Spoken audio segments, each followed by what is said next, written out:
Welcome to the Adams Arms. It's Saturday night. I know we don't normally do a Saturday night, but you kind of have to when Manchester United are coming to town. It's a massive game tomorrow. And I want to take a calm, objective, unbiased look, wherever possible, at what's likely to happen tomorrow. So that we can all... Well, I don't know. I mean, I want to get you to join in. I want to hear your opinions. I'm going to go through at the beginning just to let you know what I think is going to happen, who I think is going to line up, and then throw in maybe some hear me outs. Until then, though, let's have a quick musical interlude and then get ready with your questions. One clash, one fall, time will explode.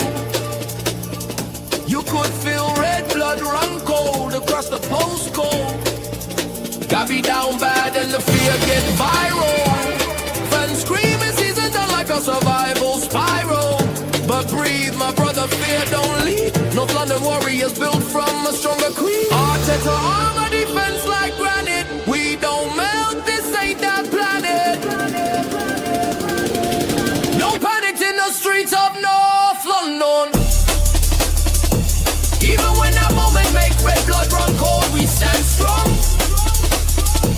Fear fades quick when the baseline rolls. Cannon on the chest, never lose control.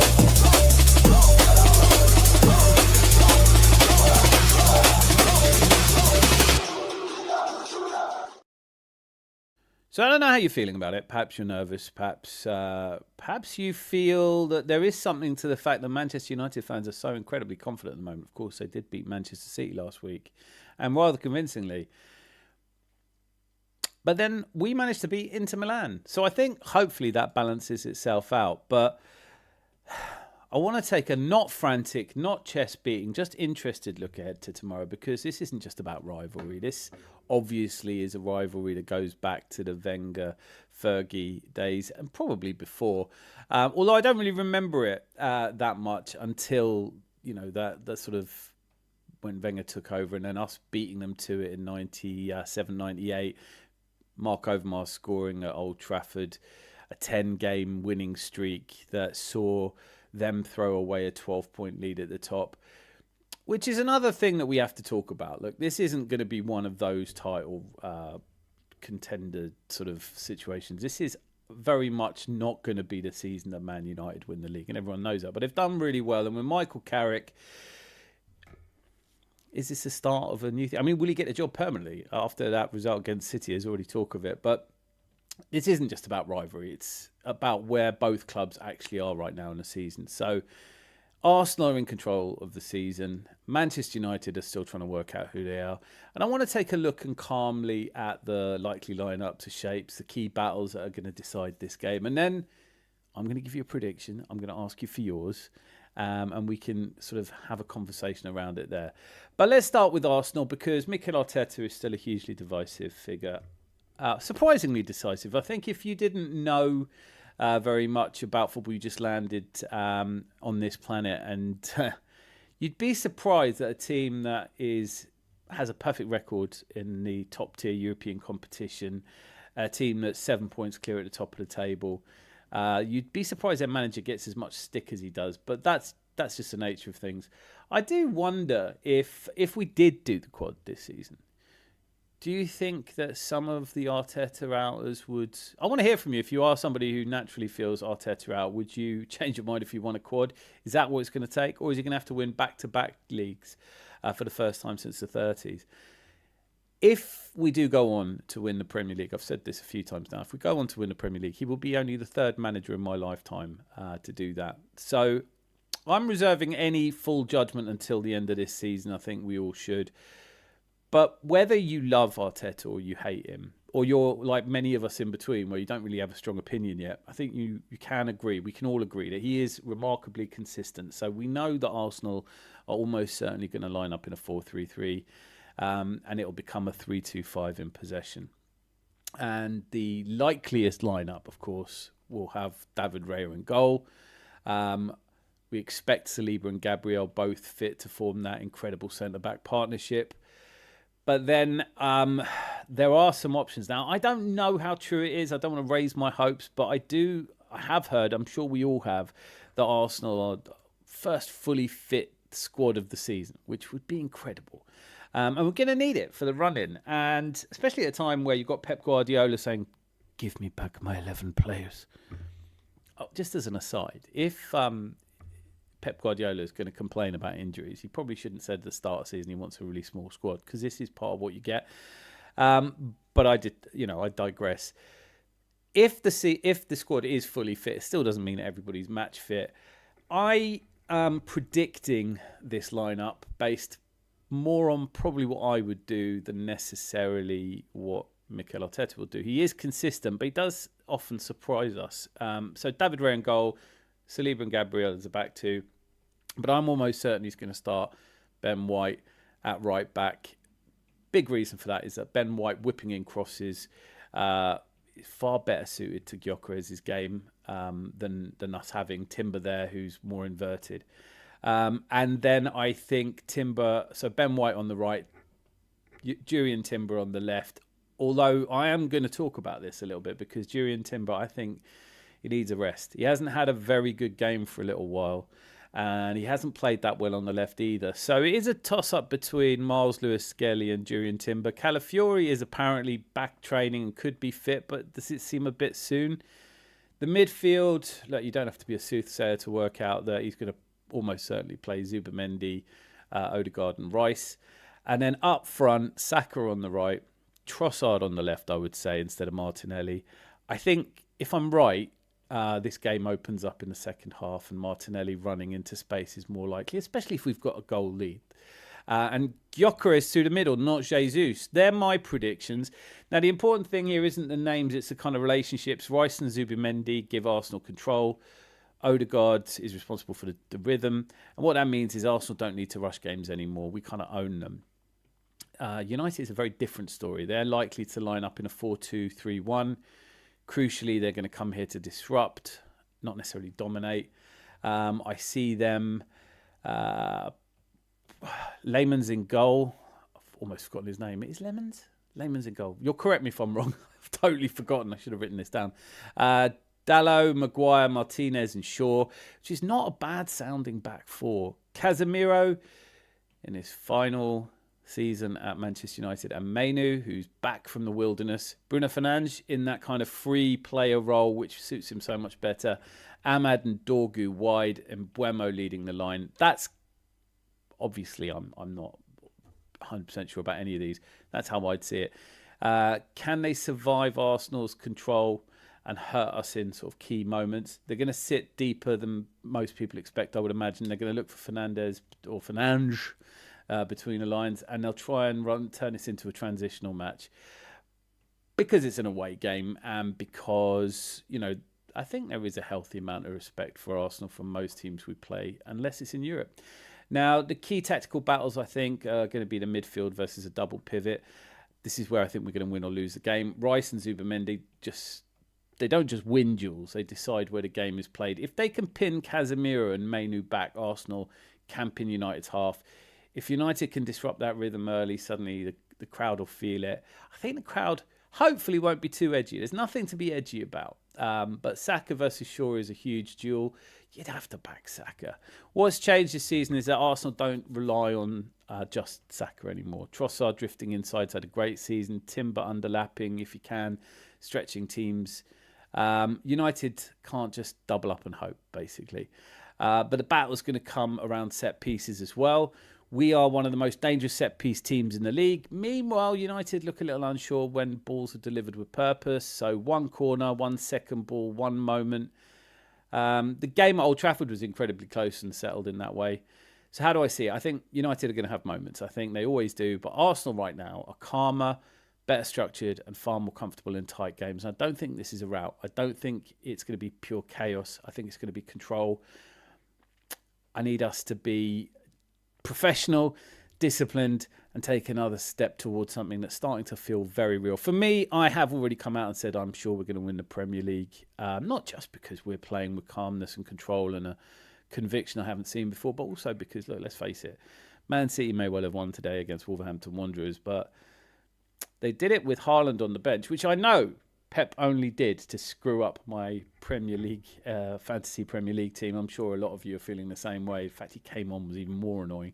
But I want to know your score prediction. Mine is Arsenal 2, Manchester United 0, although I could easily see it being 2-0 or 1-0. 2-1 or 1-0. And more importantly, I want you to tell me where you think this game is going to be won or lost, and if you've, if you're enjoying the calmer look ahead. I'd also want to say, I know there's a few of you, and so thank you so much for being here with me now. I'm going to go through some of the comments, and then obviously I want to discussion points around it. But I do also want to come back to the Ben White and Jurriën Timber and some of the other players. I also want to hear from you if you think that we should expect some surprises. So first of all, Hawkwind is here. Fantastic to see you with your geezer.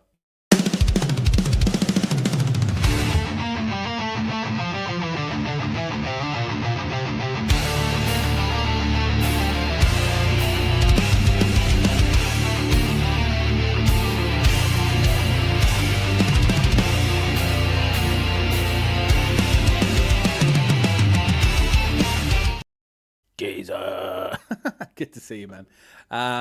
Right, who else is in? Who else is in? There's a few of you. My goodness, thank you so much. It's one of those things when you do one of these impromptus, you never know if anyone's going to be around, so it's great that you are.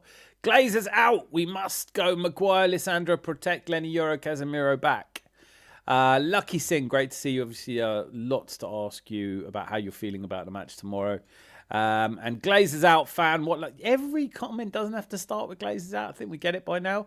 What a lovely day. Liverpool, Tottenham. First amazing. Tottenham then got away. They got better. Bournemouth showing they no mugs. I had that as a 2-2. Luckily, I cashed my bet out in the 89th minute. So I would have been very gutted otherwise. I called a 2-2. So it was 2-0. I thought maybe I've got this wrong. But what did we think of that? Is it time for Slot to go? I'm seeing more rage and anger and vitriol. It is mad, isn't it? It is mad when you think that Arnie Slot in his first season comes and wins a Premier League, and halfway through the second season, slightly over halfway through the second season, people want him out. Xavi Alonso is lurking out there. Glazers out again. I'm going to stop reading that bit. It's not worth it. Fan time, Maguire, Lissandro, Casemiro, Euro time, flexible against best team in the world. Great to see Dan and you, Lucky Singh. Sean's here. Fantastic. Let me know what you think about tomorrow's game. Harry Maguire, Lissandro, Martinez, Lenny, Euro start mix up against defence. We play the best world. Arsenal versus Manchester United. Liking the Kermit panic. I know he's brilliant, isn't he? Fellow Gunners, Mortlake, Texas is here. Fantastic. Now, I thought of you and Lone Star Londoner. Is it really snowing in Texas? You're getting some bad weather, I heard. Wrap up warm. It's not snowing here, but it is horrible. It's probably going to be rainy, miserable tomorrow as well. But doesn't that just make the game a bit better? Some of my favourite games against Manchester United have been played in the cold, dark and swirling rain. Malia! Big up, boss man, all the legends in the chat. Hope you're having a great Saturday. Yes, it's Saturday. Woohoo! Don't worry, we are doing a show tomorrow as well.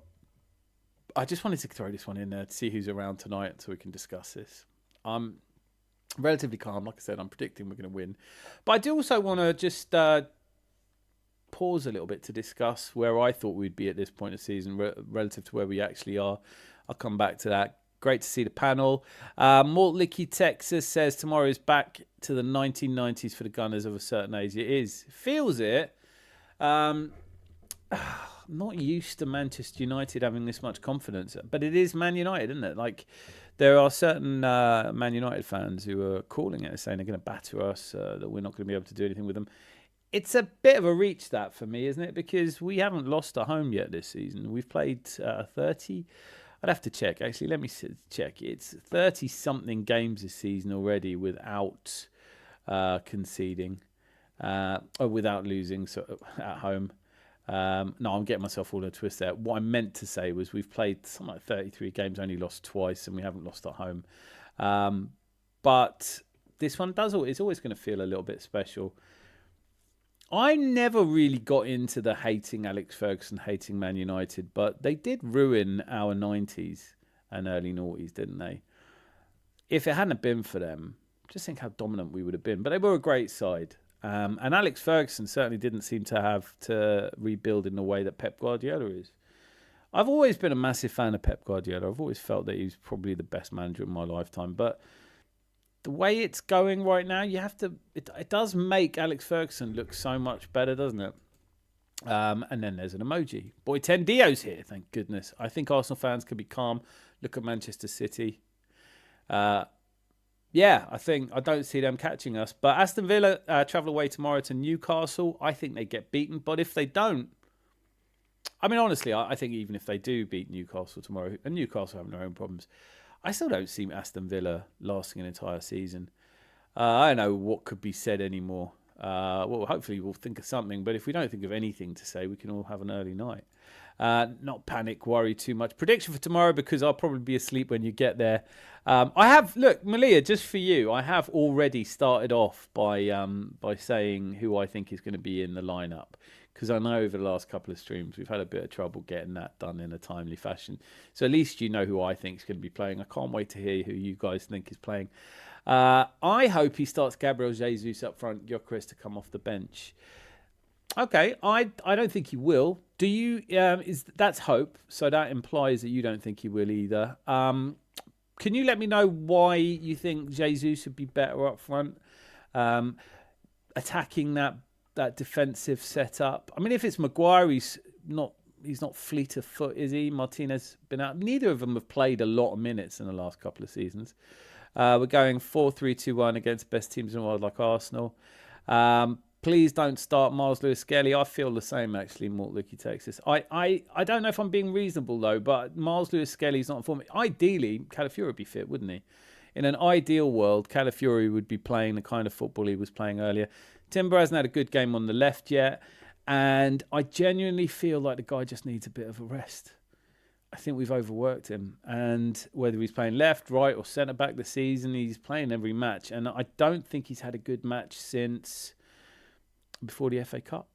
I'm trying desperately to remember what his last really good match was.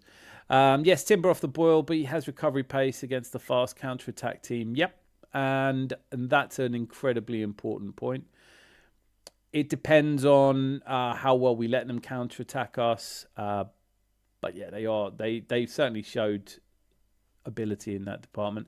They can have the ball. Arsenal, you don't really want us to have the ball too much and press you in. I feel that you're suspect at the back. Melina, 3-1. I think that's Malia, you mean. Majin, hey there, how you doing? You still haven't told me if I'm pronouncing your name correctly, so I'm just going to carry on saying Majin until someone tells me otherwise. And there she is. Rosie, fan dabby, Rosie. Great to see you. Great. How are you? Oi, fucking oi, you look like that pub landlord, something like Dan.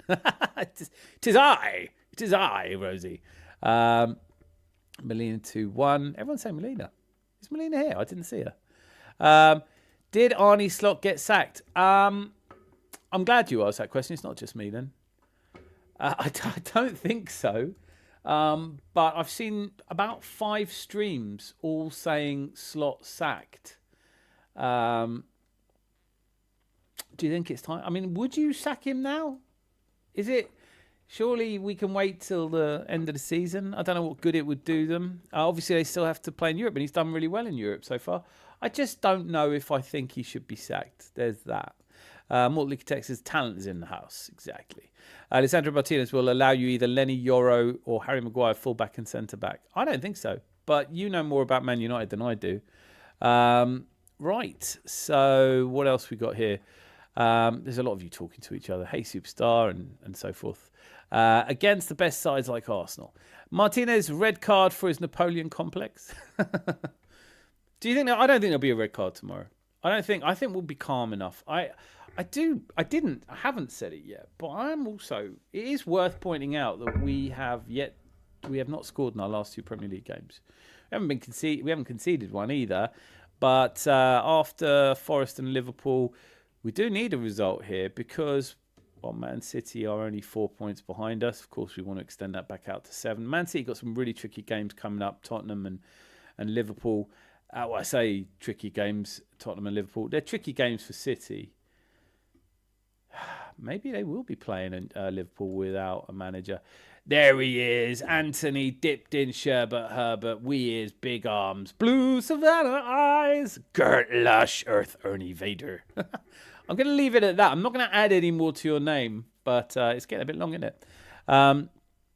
Rosie, absolute queen of Rangers. Rangers. How you got? Are you winning the league in Scotland? I'm good. There we go. As bad as it sounds, I'd go Timber left back and White right back. It doesn't sound bad. That's exactly what I've gone for. I'd like to think that with Calafiori coming back from injury, that we could start thinking about resting Timber, but maybe just not yet. Maybe not yet. And the left side, if Mbeumo does what he likes to do, is going to be really important. Although I have got Mbeumo starting through the middle. Your lucky thing's gone 2-2 Arsenal, Manchester United. It's kind of result that would make Manchester United happy, would continue their development under Michael Carrick. Lucky, do you want to see Michael Carrick there full time? Or is that the kind of mistake Man United always make? So, Sean, I'll let you go for 3-1. It's a good shout. Jose's here. BX Gunner 8129. Greetings, everyone. Greetings to you particularly. Jose! Jose! Lots of people saying that. You always get a good reception. Why would a Gouda be Glazers out? Wouldn't. In a million years, I don't give a shit who owns the club. Bournemouth, no mugs, people. I know, winning at Bournemouth is not as easy as we made it look, huh? I know we had a 3-2 up there that everyone said, oh, it was close. But you know what? Liverpool, I wasn't expecting that performance from Liverpool today. We will, I'm sure we'll talk about it. If that's what you guys want to talk about, if you'd rather talk about the humbling of Liverpool, the potential sacking of Slot, or the seeming nervous breakdown of Pep Guardiola. I don't like press conferences. There are some managers who give good press conferences. Mikel Arteta and Pep Guardiola are not those, but Pep's just becoming really diffident and difficult, and every question seems to be like, how dare you ask me that? The one yesterday, well, the one I saw yesterday, I think it was from yesterday, where he was going, give me back my players. It's like, no one took your players off you. They're injured, mate. You wanted a small squad. You got a small squad. Loads of injuries. Everyone gets them, by the way. I don't remember any real sympathy from Pep Guardiola to Arsenal in the last season, where we are missing all three of our strikers. Pep Guardiola complaining about injuries when he can just go out and drop money on Mark Gahey and Semenyo. It's hard to deal with, isn't it? Complaining about the AstroTurf in Norway, complaining about the temperature, the travelling, complain about everything you want to. Winners win and losers make excuses. And that's how it will always be. I think that's fascinating, Dan. I hope you mean fascinating. So I'm going through these. Every true Gooner is Glazers in. Long live the Glazers. Long live the Glazers. I don't know if I'd go that far, actually. I don't particularly... I don't like seeing any football club basically have all the money siphoned off it. But if it had to happen to anyone, Man United's as good a shout for me as anyway. All good, thanks. A massive match tomorrow. I hope we get all the points. Wouldn't that be brilliant? Do you think that would do a lot to calm people down? I'm going to talk about this in a moment. I'm going to go through. I've just seen a bad audio. Bobby's here. It's a huge game. Great to see you, sir. Man United 15-1. I've put 20p on it. If it comes in, I'll buy everyone a goal. We don't all live in Scotland, Rosie. But all good, Rosie. Just getting ready for the crazy winter storm that's about to hit the United States. Yeah, that's what I heard about. Apparently snow in Texas. We will have strong defence. I don't know if you will. Checkbook Pep. When sorry about that. When Man City fans complain about everyone else calling him Checkbook Manager, how? Where's he ever been where he's had to make do? Madness, really. I don't think that. I think he's probably. Well, I still think he's the best manager alive at the moment, but I think he needs a break. Yeah, we've been told that we're getting snowstorms. I can't see it. Doesn't feel cold enough. Well, they're getting them in Texas, apparently. Don't think Arsenal fans should worry about them. No, Arsenal fans aren't worried. Hope you're well. What is everyone having for tea or had for tea? The missus got us a takeaway. So my New Year's resolution was, I'm not getting any takeaways, but she pointed out that I didn't get it. She got it. So it's all good. So I just about managed my prediction. Please don't ask for a lineup. I want a lineup. What's your lineup? Rosie's straight in there. I'd start Gyökeres up front, though. I would as well if we're playing Ben White on the right. I haven't done a deep analysis of this, but doesn't he do much better when there is actually somebody playing that cross in first time? Overlapping Ben White, firing crosses into the box. I think we can get at these, definitely. Evening, landlord. I'll have a pint of what's our team tomorrow and a packet of Spurs done well again, please.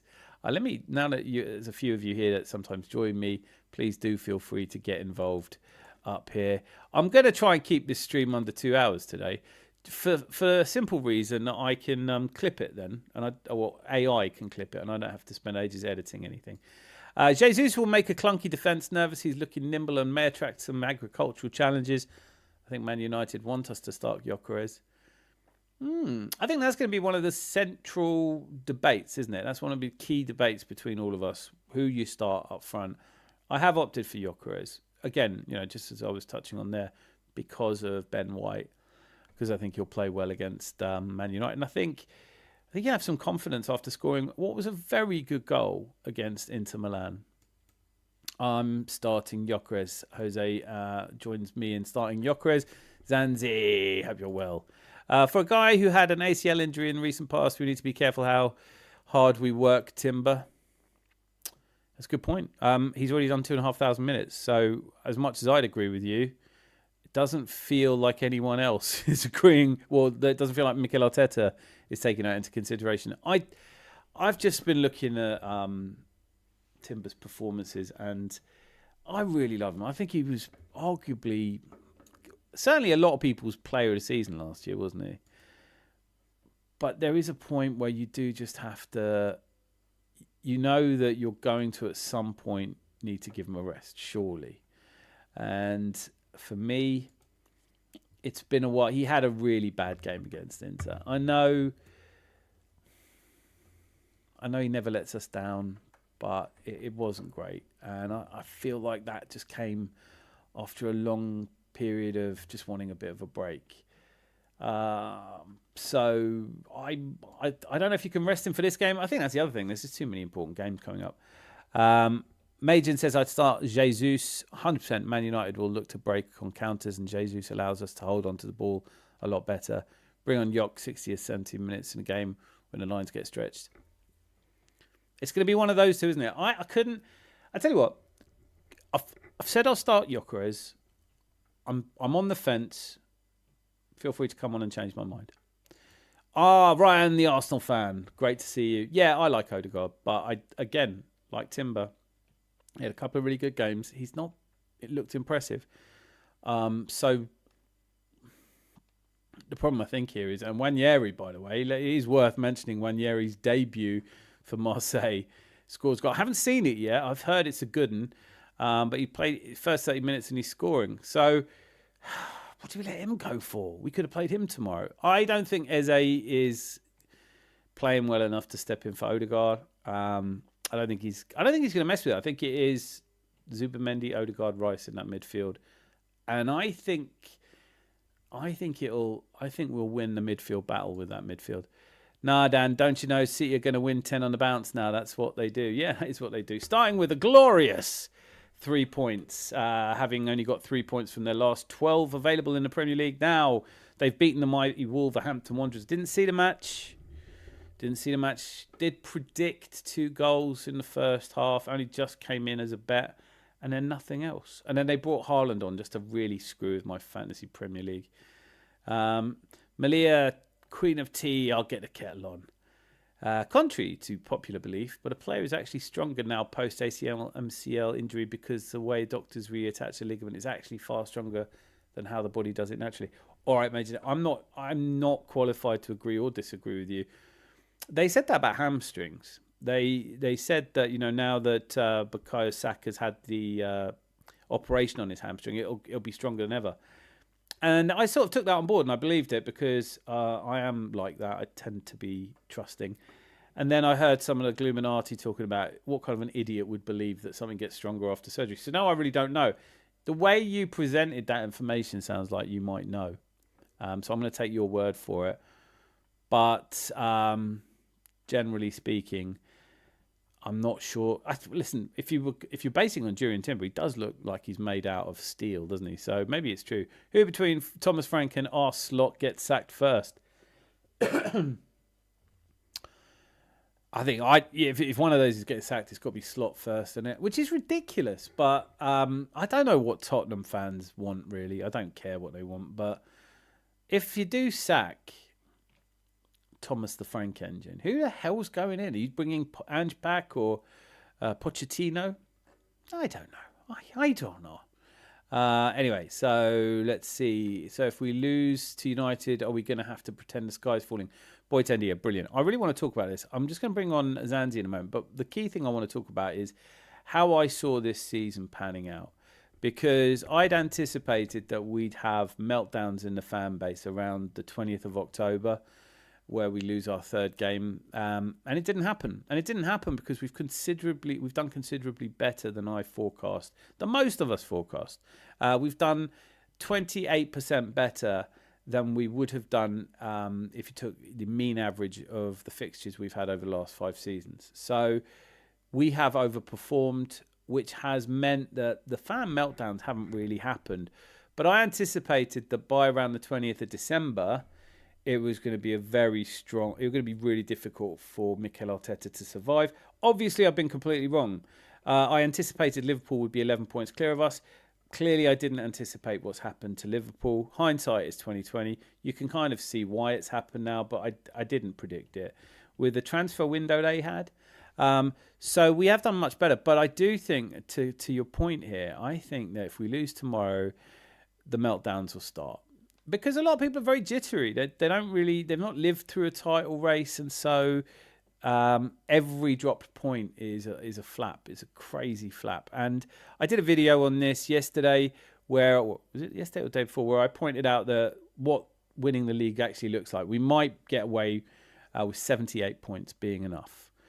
On that basis, we don't need to win. I certainly don't need to win every game. We can win, draw, but you want to be winning your home games. And even though we've had a few statements already this season, I think beating Manchester United is a statement. And you don't have to be very old to remember the rivalry between us. But there he is. Hi, Zanzi. Hello. Hello, Dickens. Can I ask you a question regarding maths? A mathematical question. Is it? You haven't read my comment, have you, on your video? I haven't got down to it yet. Sorry, you know. Okay. Do you want me to? Just stay quiet and hang on. Short time, Michael Carrick. Big up, Zanzi. Hope you're well. Rosie, Queen of South. Big 2 games in Scotland today. Clockenders is here. Fantastic. Raya, Timber, Saliba, Magalhaes, Calafiori. Oh, Calafiori. I don't think he's that fit, is he? Zubimendi, Rice, Odegaard, Saka. Yes, high scoring. And not talking to you, curtain thief. Don't think Calafiori will start Clockhead, but I'm sure Arteta wants to start him.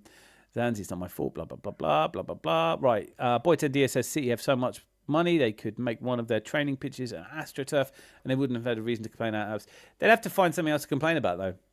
I'm bored of people trying to pretend that City or Liverpool or Villa have a shot at this title. They don't. You're right. I am too. Thoughts on pickled onion monster munch mayonnaise? We are coming to that. I'm going to talk about it tomorrow because I'm going to eat some live, and I'm going to give you my thoughts as we go. But yeah, spoiler alert, loved it. Bored, I tell you. No, bored, I did. You just told me. Finished eating my Chinese when having a beer and watching the show. Thank you. I don't want Jesus doing too much too soon. Got to save his knees. 100%. Start Marino, sub on Jesus at 6. You would, wouldn't you? You're not joking. Jose. Where are we? So I don't see any questions from you of a mathematical bint. Is it? Have I gone past it? No, it was on your thing about if we have 8 wins and 8 draws to the end of the season, we're going to pick up 28 points. Yes, and finish on 78 points. Right, 8 wins. How many points is that? 24. 8 draws. How many? Oh no. Sorry. Yeah, no, you're right. I meant 4 draws. If we win 8 and draw 4 and lose 4 is what I meant to say. Sorry, my apologies. They should let you off, sir. Wait, you don't have to. Well, no, honestly. MLS had a good game midweek, but it's time we had Cala back into starting 11. They did. Everyone had a good game in Inter. I think Callie's still injured, isn't he? But he's back apparently. And Katia should be able to play.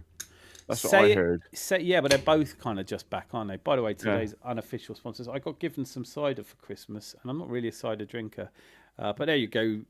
Look at that, Anthony. Nights. Cold nights. Don't give it to him. He's a bloody curtain thief. Oh, God, this is far too good for the likes of him. This is vintage Herefordshire cider. Oh, well, yeah. Bristol would have no use for that. Hereford's loads much more than Somerset, isn't it? I do love Hereford. I like Somerset. I like all that. I like England, innit? Yeah. Why go to the south of France on holiday when you can go to Bristol? I've answered my own question, haven't I? Right, I'm pouring myself a drink. Say something clever. We're going to beat Man United 4-1 tomorrow. We're going to do a Villa on them. Because Villa came to our place saying, "Oh, we're going to win because they're so fucking good because we got Unai Emery." In that voice as well. That's the exact voice they were using. That I seem to remember. What is Boytendio talking about here? Extend Wanyeri's loan to the start. No, we don't want to do that end of next season. Stop it. Wanyeri, love to play him more, pay us less loan deal. By the way, I love to play him more, pay us less loan deal. Pay him more. I don't know much about all I know is he's on loan. That's pretty much all I know. So, in terms of the injuries, we whisper it, but everybody's fit. Except, I think, Max Dowman, and there's one other. But pretty much everybody's fit. We've almost got a full squad. Now, I think you do still have to bear in mind that whilst Calafiori may be fit if he hasn't played in a while, has he? So, Lucky Singh says, Michael Carrick, Lissandro Martinez, like him, be our captain. Oh, okay. Can't fool... Hey, clockenders with a bit of industrial language. I can say now, this is half hour in. Right, so can't fucking wait to get down there tomorrow. I bet you can't, mate. It's going to be a great... I really think we win it, but it's like everything else at Arsenal at the moment. We win it, and nobody's really that impressed. Everyone says, "Oh, you have to beat Man United," and everyone's expecting us to win every game to the end of the season. 10 more games, won, title is done. Simple. We can lose 6, win 10, or as you corrected me, you're absolutely right. I don't, whatever I said, win, draw 8. Obviously, that takes us to a very comfortable position indeed. I think we've definitely won if we win 8, draw 8. But I think most people are just, every time we drop points, they lose it a little bit. Defo, Arteta's first pick at left back just depends on match fitness. Why can't you edit messages on YouTube? I'm but a humble content creator. I don't know how this platform was designed. Bournemouth's first goal today was... Actually, I think you can edit. I'm sure I've edited, though. If anyone knows how to do that, maybe let them know. Maybe I'm wrong, though. It's murder for my... I know, apparently he's right. You should research Tommy John's surgery for ligament knowledge. Most baseball pitchers are having the surgery to make their throwing arm stronger at the start of Little League careers. Wow. Interesting. Do you know anything about this? You've had the odd injury, haven't you? Yeah, but my old injuries will go down to the casualty. Oh, yeah, looks like you've torn some ligaments. Hey, I'll have a bandage. Bye. Oh, if you get any pain, have some aspirin. Zanzi, if you're back here next weekend with another toy where it shouldn't be, we're gonna stop treating you. Toy? Where it shouldn't be. What? I'm making a joke about the fact that you used to go to Casualty every Saturday night and they'd have to extract something. Oh, yes. Yeah. Sorry. Clockenders as Manchester United fan, when I watch City, they're not looking at in. I didn't see the game today. Obviously not watching Match of the Day right now, but Man City, I can't see them winning the league at this point. Geeks of Muckleby! I'm sure he does this, He only turns up every now and again just to get a huge hello and loads of love. Good evening, everyone. You're right, Dan. Perfection not needed, just consistency. See, comes straight in, talking sense. That's what I mean. Long time no see. Well, it hasn't been that long. I know you dropped in a couple of weeks ago. What's this? good to see you. I note. Lucky Singh, fake Red Devil, get out. Same, doing DIY in the house today, buddy. Putting in a new window still in my kitchen. Oh, that's a lady's cider. Well, she can fight me for it because I'm loving it. Actually, it's a little bit. It's a present. So I've got 8 cans of it. I've got the pale ones and the dark ones, and it's a bit bitter for me. What's the percentage? 8.4%. I've just noticed that. Right. Well, I've got a couple of cans. Oh, have I stolen someone's catchphrase? I am so serious about extending Wanyeri's loan. Oh, please don't be. Okay, let me check the table. So Geek says, nice at no matter what our season is, not derailed tomorrow, hoping for a performance, but we'll be happy with any kind of positive result. I think most sensible people look at it and go, you pick up points towards a title. It's great. But, now City are only 4 points behind us. Frankly, they could be 2 points behind us and I still wouldn't be scared. We could be level with them and I still wouldn't be scared.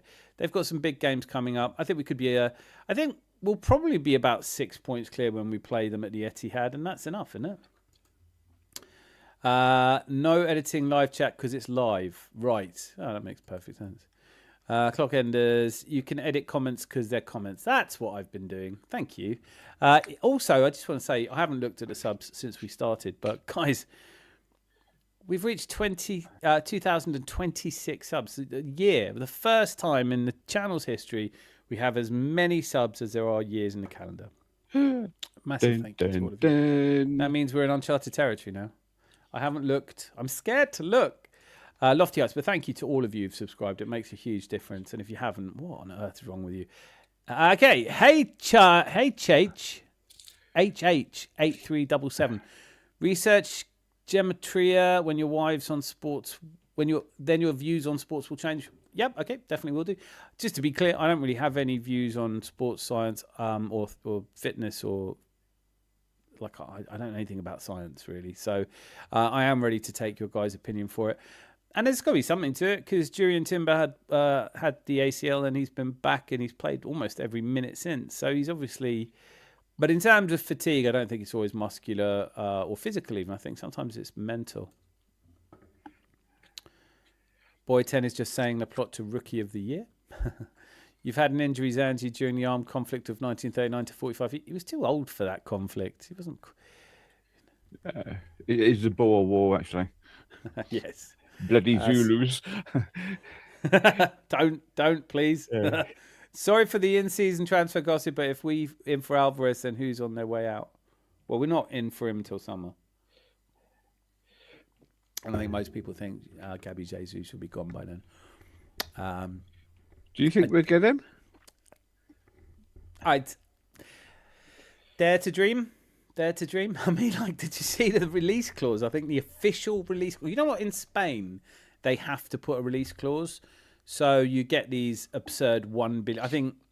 I think if I'm right, Jude Bellingham's release clause currently at Real Madrid is €1 billion. So it's just because it's a legal requirement, or it's at least it's part of their La Liga's requirement.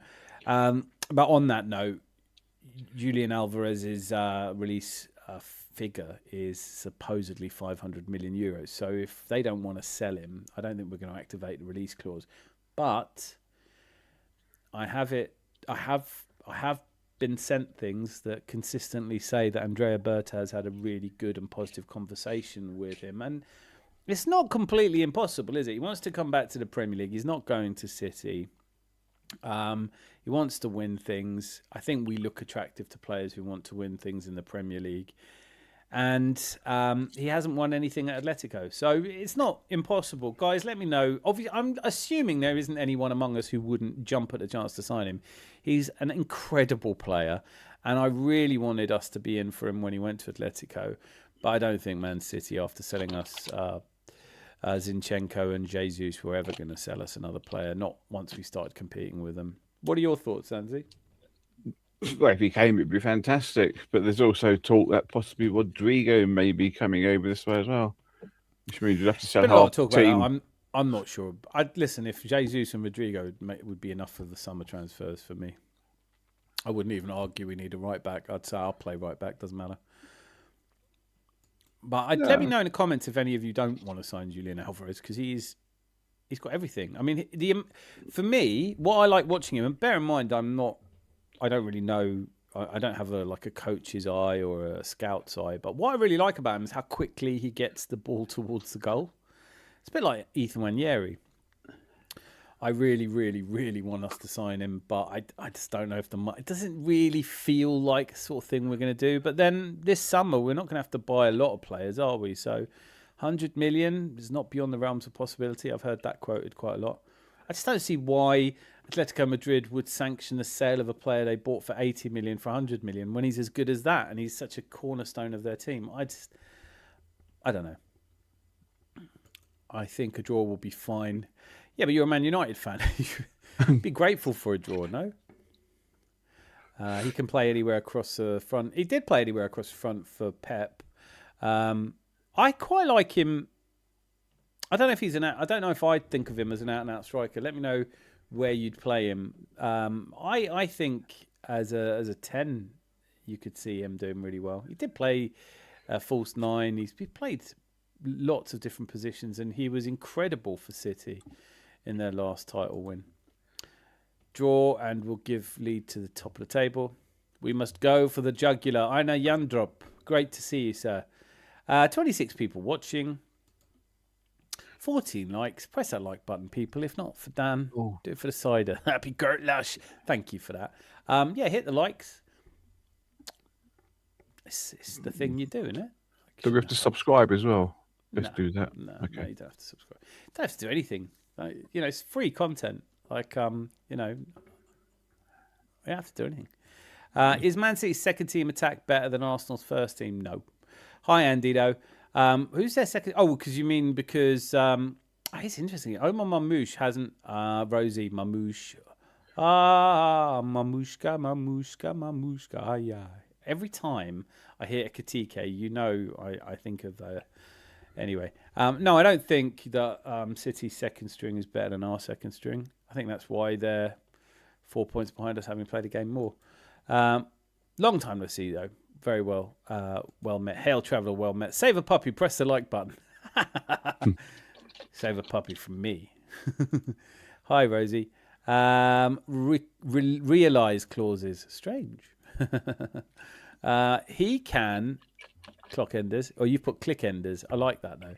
But I see him as a potential Jesus replacement. I hope not, because I love the guy and I hope he stays. Potentially very worrying news about Kai Havertz this week as well, with a flare-up of the knee, and they think he's going to have his minutes managed for not just this season, but next season as well, which is a real... Excuse me. Saidar makes me hiccup here. Who plays on the left for Arsenal. Yeah, I don't like the negative talk, just support the team, but sometimes our fan base is so toxic, I don't want to come and watch these channels. Yeah, you know what, that's why we have this pub, because I get so fed up. It's the seesawing, it's that, I'm not happy. Do you know what makes me laugh? When some of these younger guys go, it's not acceptable. And I always just want to go, so what does that mean? You're not going to accept it? Or what does that mean? I'm not going to accept, don't accept it then. So some idiot... City fan complaining about City losing to Bodo Glimt, and the players made an unusual move. This is how rich they are, of reimbursing the travelling fans. I think there was about 800 of them. I think they reimbursed their tickets rather than all of their accommodation and flights. But this guy was going, I didn't go, but I should be reimbursed as well. And you go... He said, I didn't pay anything, but I should still get $5, like $5 for watching that. It's like, no, mate. No one's asked you to watch it. No one's asked you to be a Man City fan. Presumably 3 or 4 years ago, you were a Chelsea fan. Maybe get some money off them. I take him, but we probably get Bowen. Oh, I don't want Bowen. No one won the lottery last Saturday, Dan, so I should have it. I was thinking, what other walk of life does that happen in? Like if I suddenly turned up at his stream and said, look, I hated your stream. I need £5. Yeah, it was shit. You were talking out of your arse, and Lee Gunner's left you talking on his channel for 10 minutes because he's gone off to the toilet. Government. It happens in government. I do fuck all here, and I get paid 95 grand a year plus expenses. And good expenses as well, like 42 you grand a year. 2023, the year, well. something like September 2022 to September 2023, the average for the 650 MPs expenses was 202,000 quid. Do you reckon that's all of them around that, or one bloke just really taking a piss? It's like 4 billion. Well, if it is, he's... Yeah. I know that grand, it's difficult because politics is an interesting subject. Politicians are not. The idea, I mean, I'll tell you what, my friend John in the States put it brilliantly. He said Mayor Giuliani spent $20 million on his mayoral campaign to become the mayor of New York. He spent $20 million to get a job that pays $60,000 a year. Do you smell a rat somewhere? And I was like, yeah, I do, but I don't care. I think Alvarez will replace Jesus, and I have a feeling he will replace Havertz. Well, either. Or I think you're right. I think Jesus is going, which I think is a shame. I think he has still more to offer. When players you can buy revest with your club, Alvarez will be a great replacement. If Gabriel Jesus, he'd be better than a replacement. I mean, I think it's hard to think of a better fit for our team or a player that I'd like to have more.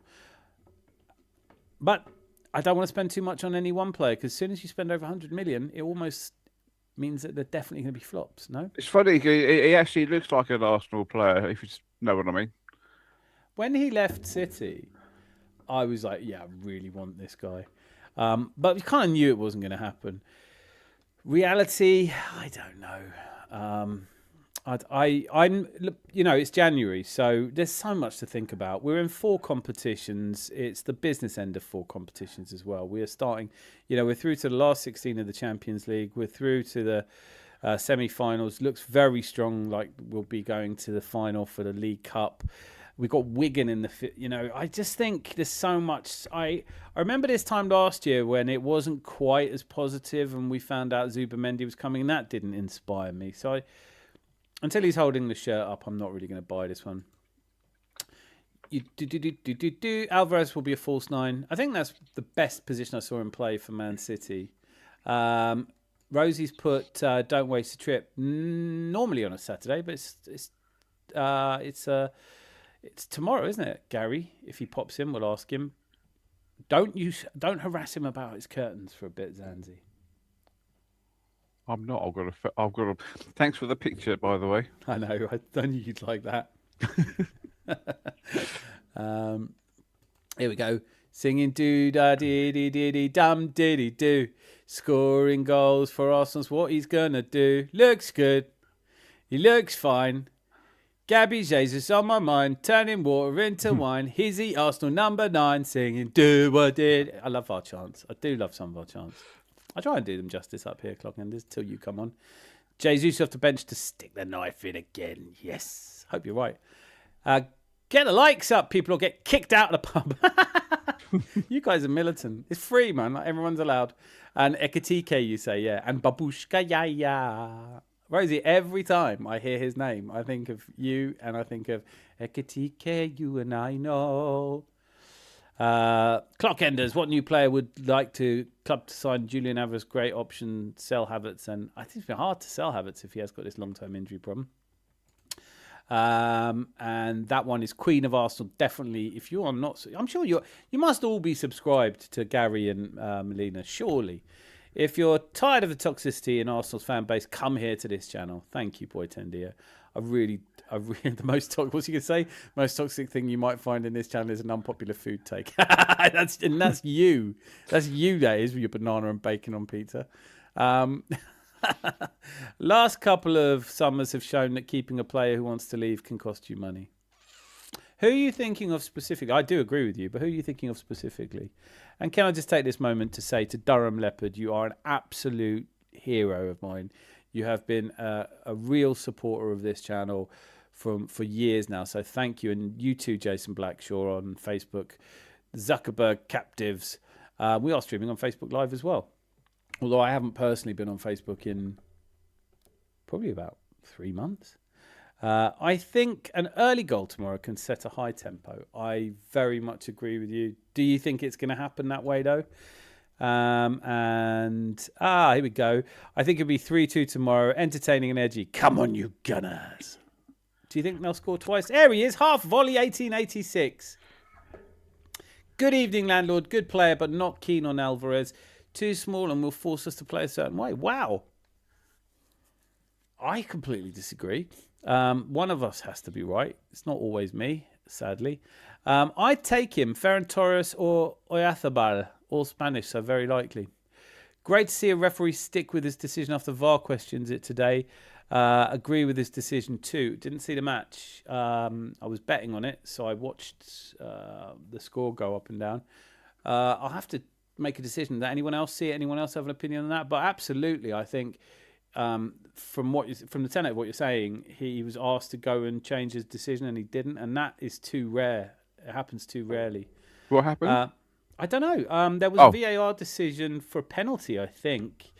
Perhaps he gave or didn't give a penalty and VAR said he should. And then I know there was a VAR decision going on for ages. And then I think it was a penalty that wasn't given to Man City. We should sell Jesus and Havertz this summer. I don't think you get a lot of money for either of them, honestly. How much time has Jesus got on his contract anyway? 2027. Okay, so one more season. Yeah. I don't want him to. But I heard he's going to stay on, and then at the end of this contract, he's going off to Brazil, wasn't it? To Palmeiras or something like that? There were loads of deals that fell through, weren't they? I don't know. I have not had any interest in where Jesus might go. There were an awful lot of conversations around Jesus leaving in the January transfer window, which I always thought were nonsense. But I thought they were nonsense because effectively he's not going to be fit enough and no one's going to want to pay any money until they know he's playing.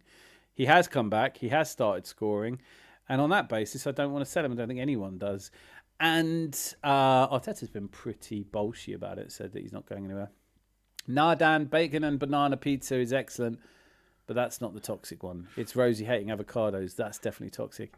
Rosie may hate avocados, but sent me a book, Hotel Avocado, which made me laugh because I remember you saying you hate avocados. Bob Mortimer book. I've enjoyed the first few pages. Too expensive for a Jesus replacement. Look, let me be clear. I really don't see us. I don't think Arsenal are looking at it like, well, who do we replace Jesus with? Maybe we won't replace Jesus. Maybe he has a place in the squad. You know, he's come back in. If Havertz isn't fully fit for another year, do we need... I don't think it's as simple as, one goes, the other one comes in. And I don't know how expensive he's going to be. I think the whole thing with Alvarez is that it might just be a lot of wishful thinking. But I have heard from several sources that Andrea Berta, the transfer gangster, has met with his representatives, and there's a lot of positive noises being made in either end. However, I don't know why Atletico Madrid would let him go. Unless he goes on strike or something. Still got to be looking at 120 million, haven't you? It's so good with the bacon and mozzarella. No to the whole banana. I'm with Rosie on this one. It's just, but except when Rosie says something like, no one likes avocado, people just pretend. I like avocado. Everyone likes avocado except Rosie. I think she's just pretending. Good evening, my dear. I hope you're well. Just for that, I will have an avocado right now. Eine Yaldrup. I disagree. We're all ready for this. Gyok Alvarez is a way better footballer and more suited to play the Arsenal way. Yeah. Yeah, I don't listen. I'm totally biased. It's not that I do like Gyökeres. He's one of ours now, but Alvarez is a far better footballer than Victor Gyökeres. Far better. I think Alvarez is one of the top 5 players in the world that I would go for as a goal scoring frontman. Maybe he's just not an out-and-out number 9. It's going to be really interesting. I did say this earlier, though. I love talking about transfers, but at the same time, I'm a little bit distracted. I'm not doing any transfer shows this January transfer window. I've ignored the fact there's a window. I don't see anyone coming in. But did we let Ethan Wanyeri go so that we could free up space for someone else? Look at this. Anthony Herbert. You absolute diamond. Well, here's £5 for you, Dan, for not talking shit and drinking a cider, and for my Scottish football winning Zanzibar. Oh, you had a really good day today. It was only a couple £100 you won. I thought I was having a good day. But here's to you, wee ears, big arms, blue savannah eyes, Earth, Ernie Vader, Anthony, dipped in sherbet Herbert. I don't think I've forgotten any. Dan, Boros Fiver. Yeah, standard, man, standard. Yeah, Anthony, the only way, Mr. Herbert, you can tell if they're Gary's curtains is there's a little stain in the left-hand corner. Don't ask how he got there. No one did ask you how it got there, but I do just want to say thank you so much. £5 coming round. That's a big blind and a good game. Boros Fiver. Jesus and Trossard plus cash for Yildiz. Ha! I like it. Really like that. Trossard's, we didn't sign a contract extension, did we? So we're not going to get much for him. And Jesus is only going to have a year left and injuries. What would you get for both of those two in the contract situations they're in? Not enough to... It would be a lot of cash for Yildiz. Yildiz, I think, is extending at Juventus. Maybe he's doing it for a buy clause, but players don't like to leave Italy. Good quality of life, I guess. I really like Keenan Yildiz, though. I think he's a very good player. There's a few out there that I think are really good. But what do I know? Darren England was behind VAR at the Forest game and City today. Some handball incident, yet different standards. Same handball incident, different standards. I have to go and watch it to have an opinion. But thanks for telling me about it. Handball is just so annoying at the moment, isn't it? No one really... I mean, I didn't think that the handball at Forest should have gone for us. Technically, I do think it's a penalty, but I don't like to see him. It's nice, sell lesser players, give wages, Turkey or Saudi Arabia, MLS. Huh? It's nice, sell lesser players, give wages, Turkey or Saudi Arabia. You don't mean Miles Lewis-Skelly. Am I getting MLS wrong there? He's not going anywhere, mate. He's a future captain. We should start Martinelli tomorrow to track back Mbeumo. That's a really good point. I hadn't even thought of that, you know. What do you think, Danzy? Do you think the defensive ability of Martinelli is going to come into... is going to be important tomorrow? Yeah, but it also depends who you get as left back. Who we've got as left back, I think it'd be Julian Timber. Not MLS. No, for some reason, I don't think he... Listen, I don't think... I think Miles Lewis-Skelly did okay against Inter. But I don't know. Maybe I'm starting to doubt myself. I have to say that the only time he's ever really, really looked like a left back was that Man City game. Well, the one where he sat down and did the Buddha celebration. Yeah. The Haaland celebration. But he was just on fire that day, wasn't he? He was just... But what we loved about him was him bursting through the midfield, wasn't it? Yeah, it wasn't really his left-back contribution. Professional players from our clubs, La Liga, Premier League and Bundesliga. Andy, I agree, but also Martinelli has a good game against Man U. I think bring him on in the second half. Like we did against City. Get him, firing at a tired back four. I love... What is that? That's an avocado. Oh, right. My eyes won't... I can't see that. Personally, I'd be shot of Jesus and Havertz in the summer. We need to be ruthless and stop hoarding these players who look like their best years behind them. I don't feel that way about Havertz at all. I could see where you're coming from with Gabby Jesus, but they're still quite young. I think Kai Havertz has been really unfortunate, and if this knee injury is more problematic than we'd all first feared, that's potentially really the end of it, isn't it? But I don't know, he might come on tomorrow and score a hat-trick. You just never know. I mean, Jesus is only 28 still, isn't he? Yeah. These aren't players who are anywhere near the kind of age you'd expect them to fall away. Ivan SD123, great to see you. I have a bad feeling about tomorrow, people. It feels like everyone has decided we'll smoke them tomorrow, which is scary. Yeah, I totally get it. Really good point. I don't think there's anything to be scared of, though. We have a buffer.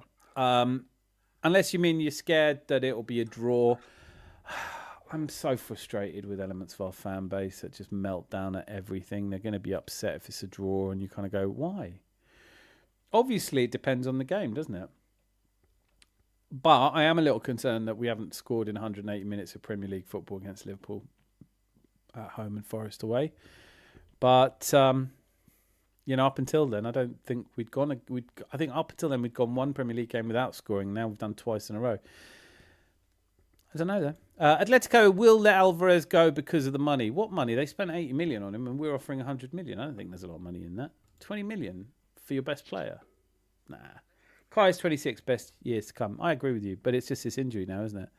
I can't recall us having a serious success with a diminutive number 9. Wright was smallish, but he was eclectic and electric and had a great presence. Yeah. Something's gone up. Everything's going wrong at once here. My phone started talking. My watch started talking to me. First window in ages. There isn't a daily panic. We're on a different level now. True that. Half volley says, shame we missed out on Ekitike. I think he'd suit our style of play better than Gyock and Alvarez. That's true, but I can't go around being wise after the event. I didn't want him.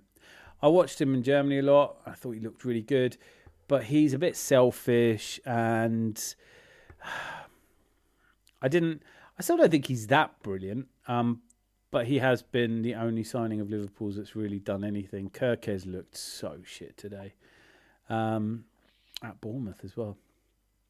We haven't had success with our tall ones either. That's true. It's got you on that one. Rosie says, I agree, Jose. Jose and Trossard worth about £500 a week in wages. That's a very good point. I hadn't considered that. It's their salaries, isn't it? Slightly more than that, actually, I think. But yes, you're absolutely right. Oh, Major League Soccer. Beg your pardon. Of course. Yeah, MLS. Makes a lot more sense now. Aina Yandrop, yes, we have. Henri, Canu, although not out-and-out strikers, Giroud to a lesser extent, Aubameyang, etc. They scored a lot of goals. Difficult in always looking back at the past, isn't it? Different formations, different wingers, different supply. For me, we don't really need to worry about Kai Havertz and Gabby Jesus. Look, we've got Gabby Jesus who's come in. Hasn't disappointed recently, has he? I thought Kai Havertz, for that brief cameo I saw him play at Portsmouth, he looked decent. But if his knee's not going to let him play a full match, that's a real problem. I implore people to be patient with our youngsters. Yes. Yeah, and I implore people to be patient anyway. You've seen what happens. People go, what phase are we in? Well, I'll tell you what. If you want everything to happen really quickly and you get frustrated when you have to wait 4 or 5 years for someone to take a team that's basically laughable and turn it into consistent contenders and ultimately lift the Premier League. How many teams out there would give their right arm to have a manager come in and in just 6 short years transform them to title winners? Could you imagine going back into the George Graham era and someone says to George Graham, hey, George, what phase are you in? Yeah. And difficulty is, people got that into their heads, didn't they? They said, like, George Graham comes in 86 and by 89 he's won the league. But the difficulty I have with that is that it was how close that league was. It was as close as the league 23-24, wasn't it? Because in 23-24 we got 89 points and we just didn't win it because of that tiniest of advantage, 1 goal difference in the whole season. And in 1989, 1 goal went our way. So George Graham becomes a hero. Mikel Arteta potentially becomes another Terry Neal. I think that if you take a more balanced view of it and you say, what has Mikel Arteta done since joining? Well, scored more goals than Arsene Wenger ever did in a single season, and kept us consistently challenging to the point where now I don't know what's going to happen from here. None of us do. I like Boytendio's quad loading a lot because it keeps me happy. It makes me happy to think that, yeah, listen, who's going to tell him he's wrong? I don't think Boytendio needs to defend his own opinion. Quad loading. We're in the likeliest scenarios that we'll be in the final of the League Cup. We're definitely winning the Premier League. I don't know what's going to happen in the Champions League. It's a cup competition, but right now we're heavy favourites and we have yet to lose a game. And you know, when you say you've got Wigan in the next round of the FA Cup, I don't know who we get after that. But at this point, it feels like nobody should be complaining about how long it's taken to get us here, because this is where we wanted to be. And I remember the Arsene Wenger teams that were great in the Premier League. We never did anything in Europe. And then I remember that one time he reached the final and we didn't really do anything in the league. So to be top of both is quite splendid, isn't it, Zanzi? It's fantastic. Feels good. How many other teams can say they're doing that at the moment? Or have you ever done that? Well, no, this is the thing. Real Madrid under Zinedine Zidane, they were crap in the league. It's either one or the other, usually. And I'm not here to whip up hysteria and say, we're going to do everything. I don't care. As long as we win the Premier League, everything else is a bonus. I'd love us to win the Champions League, but I acknowledge it's a cup competition. Can't predict cups. No. So I can't see a diminutive striker leading this line and being effective under Arteta. Maybe a more attacking manager to make it work. It's interesting, isn't it? Like, say that Mikel Arteta isn't attacking enough. We score goals. And if Jesus isn't that big and he scores. I don't know. I mean, I'm not smart enough. I don't know enough tactically to disagree. But I think we're doing a bit much. You know, I think teams win games, and if Gyökeres plays tomorrow and he has a stinker, but we win 3-0, who's going to care? But Alvarez also does a lot of assists as well. All I know about Alvarez is that every time I watched him, I was impressed by him. So that's the eye test. And beyond that, beyond just my poor eyes, I think there's also the stats point to the fact that he's been successful. He scores goals. I really like him. He's playing tomorrow against... they're playing against Mallorca tomorrow, so I don't think I'll get a chance to watch it with all the other games going on. He hasn't been brilliant for Atletico. They haven't been brilliant either, really, have they? We should know. We schooled them. But I guess what I'm talking about is his time at Man City. Certainly his time at Man City, his first season at Atletico Madrid was massive. But you're talking about a player who got 20 goals a season, or close enough to 20 goals a season for 2 seasons, and was a really good deputy for Haaland when he was injured, and they didn't miss a beat that season. I get your point, but Joki's tour hasn't really clicked yet. And Gyökeres has only been here since July, August, so I don't mind if it takes him a little bit longer to click in. His goal against Inter was really nice with the assist. And that you're right. You know what you were saying, and the I sort of thought about this afterwards. Like, I think the highlight of the game for me wasn't Victor Gyökeres' goal or Saka's intentional back heel assist. It was that incredible. I saw another angle of that ball from Martinelli, and you're just like, what? Beautiful pass from Martinelli. I know you mentioned it's funny no one's really talking about it, because I said if someone from City or Liverpool had done that, they'd have been heaping praise on him, saying, "Oh, it's the pass of the century" and stuff like that. It really was an incredibly good pass. I think it was outside of the right foot. I think what really cemented that for me was there is an angle where you see it from behind as he plays it, and then it really looks even better. But actually on the day, it's just that I think I watched that Inter game just kind of going, what's going on here? I thought this was going to be really hard. I thought we were going to lose this. I was expecting us to lose it. We've made changes, playing Eze. Maybe that's the thing. Maybe do play Eze tomorrow. Don't think he will, though. No. Jose says this season we've entered the upper echelons of the elite teams in the form that look shoo-ins for silverware. I got to say this. I mean, Bayern Munich got destroyed by us, but they were up until today. They were going for an unbeaten season, and then Augsburg 2-1. They were 1-0 up, and they lost 2-1. I watched that game. What on earth is going on? Musiala's back. Harry Kane's up front. Michael Elise was playing. Kimmich came on, but he'd rested him. Augsburg are not a good team either. 14th or 15th in the Bundesliga. So we are... I'd struggle to find a team that's doing as well as us anywhere in Europe right now. Because it ain't Real Madrid, and it's not Bayern Munich, and you can't say it's Inter Milan, even though they're top of Serie A. We are in that conversation now. We need to win something to cement now. We need to get to a final of the Champions League, win the Premier League and maybe the League Cup, and then everyone will be happy. And next season, all the Gluminati will say, really sorry, we were wrong. Sorry for calling you all mutants because you dared to dream and believe, and we said you were the problem. It turns out you weren't the problem because we managed to win the league anyhow, and so sorry, can we all be friends again? And we'll all say, yeah, go on then, and lock them in the cellar. If we can keep our...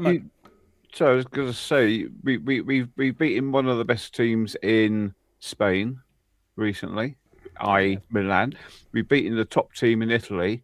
You know who we haven't played yet? We haven't played... Barcelona. No. Scotland's top team. Scotland's top team. Who's that? Reykjavik. Who plays in Scotland? Which are the Scottish top teams? Isn't it someone a karate from Scotland? High karate. Galway City. Galway City. They sound good. Yeah. Rosie sent me some Monster Munch flavoured mayonnaise, which I will be reviewing tomorrow on a sandwich, because I've had this idea of what I think it'll go best with. It went well with burgers, I can say that. But she wrapped it in Rangers. It was one of the best wrapped things I've ever had. And and now I've got a Rangers wrapping. I'm thinking my granddad would probably spinning in his grave. But go on then, I'll do Rangers. I don't care. I hope we block them, honestly. Get a set piece and get out of there. I don't want them to counter-attack us. I love that, Ivan. That's a brilliant point. I don't think any of us want to see that game, though, do we? I think we'll be all over them. I don't know how much I fear their counter-attack. This is a Man United team that are full of confidence because they beat Man City.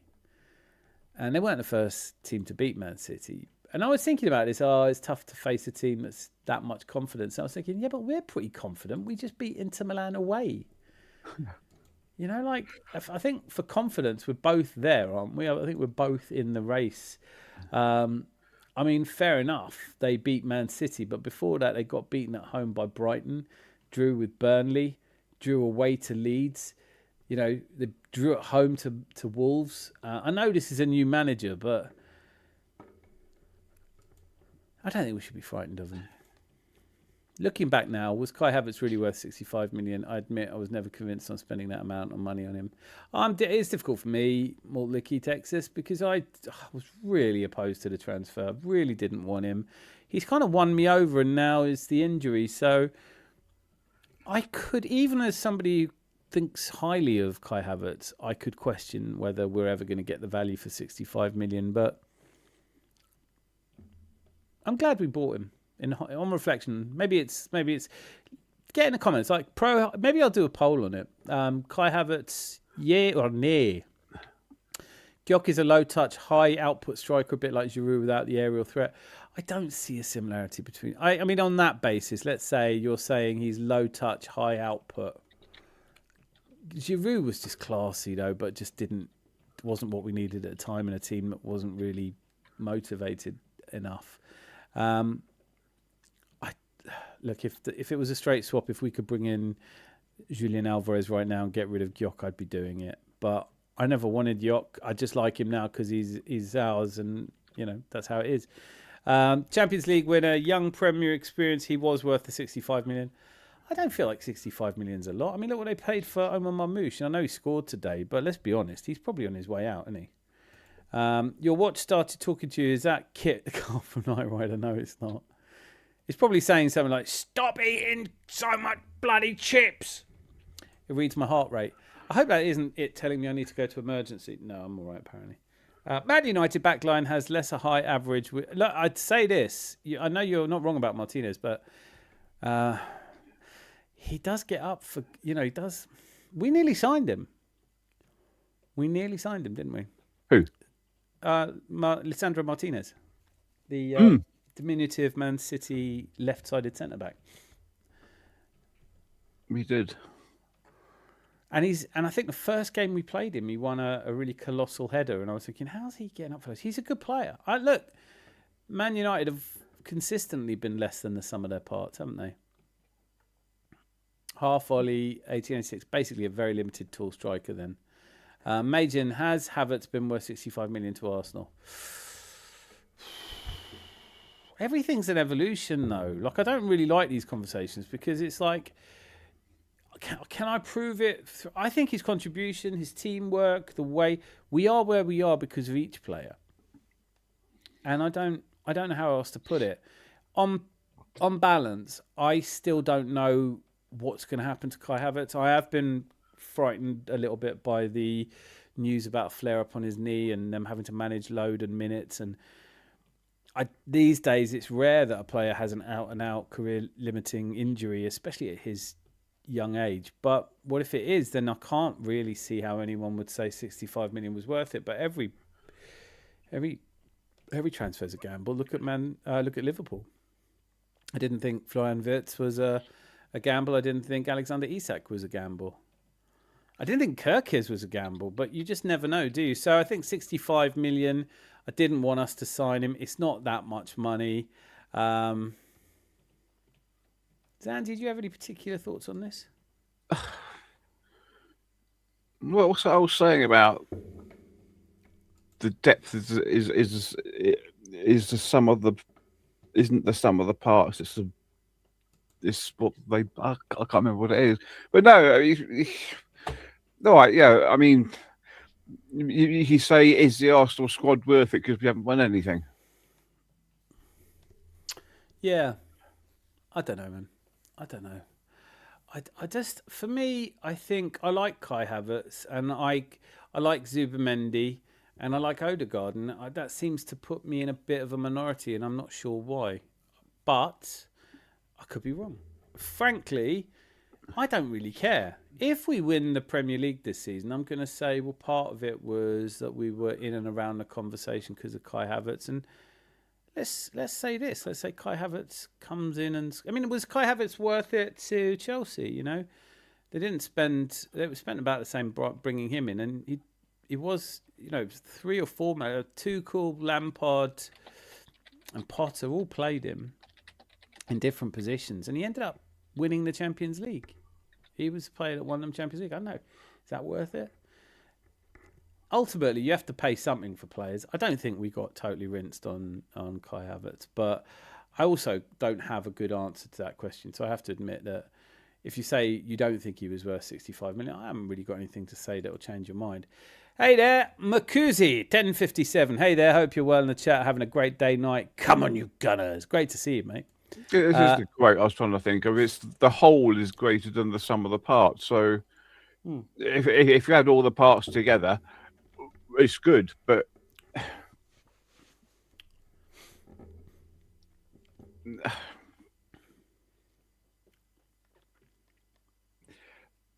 I don't know. It's a difficult question, isn't it? Is anyone worth anything? I mean, to be honest, no one's worth 65 million quid anyway. But that's I do. I'll down. I mean, I don't have the 65 million, so don't knock on the door tomorrow and ask for a rise or anything. But no, I don't know. Yeah, on a level, I tend to think. Well, one of the problems football has as a business is that it's any money that comes in, extortionate amounts of money we charge for sponsorship and things, all go straight to the salaries of the players. It just there has been talk in the last 6 months about wage caps and things like that. It's, for me, probably the 65 million is about fair market price.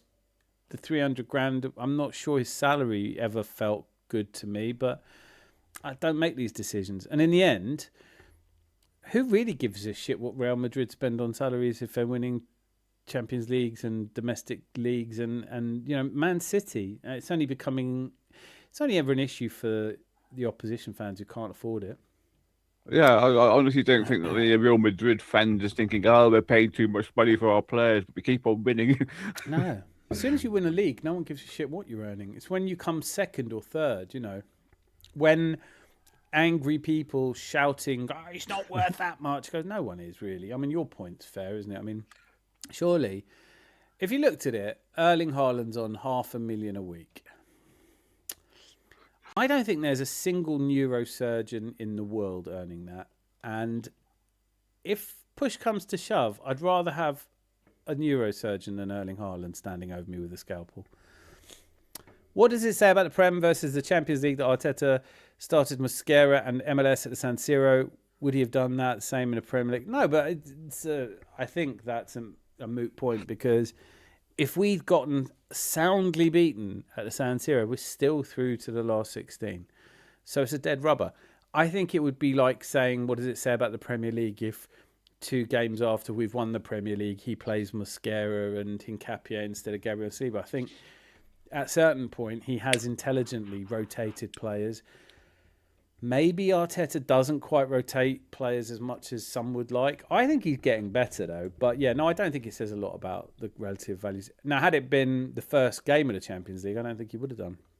How do you define worth? Because if you say trophies, Rice hasn't been worth 100 million. It's a really good point. Mason's right. Each player is going to play a part. And more than that, you have to trust the people who put the team together to know what parts. Sometimes they make mistakes. 50% of all transfers fail. When Chelsea signed Shevchenko, I don't think anyone thought it was going to be a flop. He scored 9 goals in total, didn't he?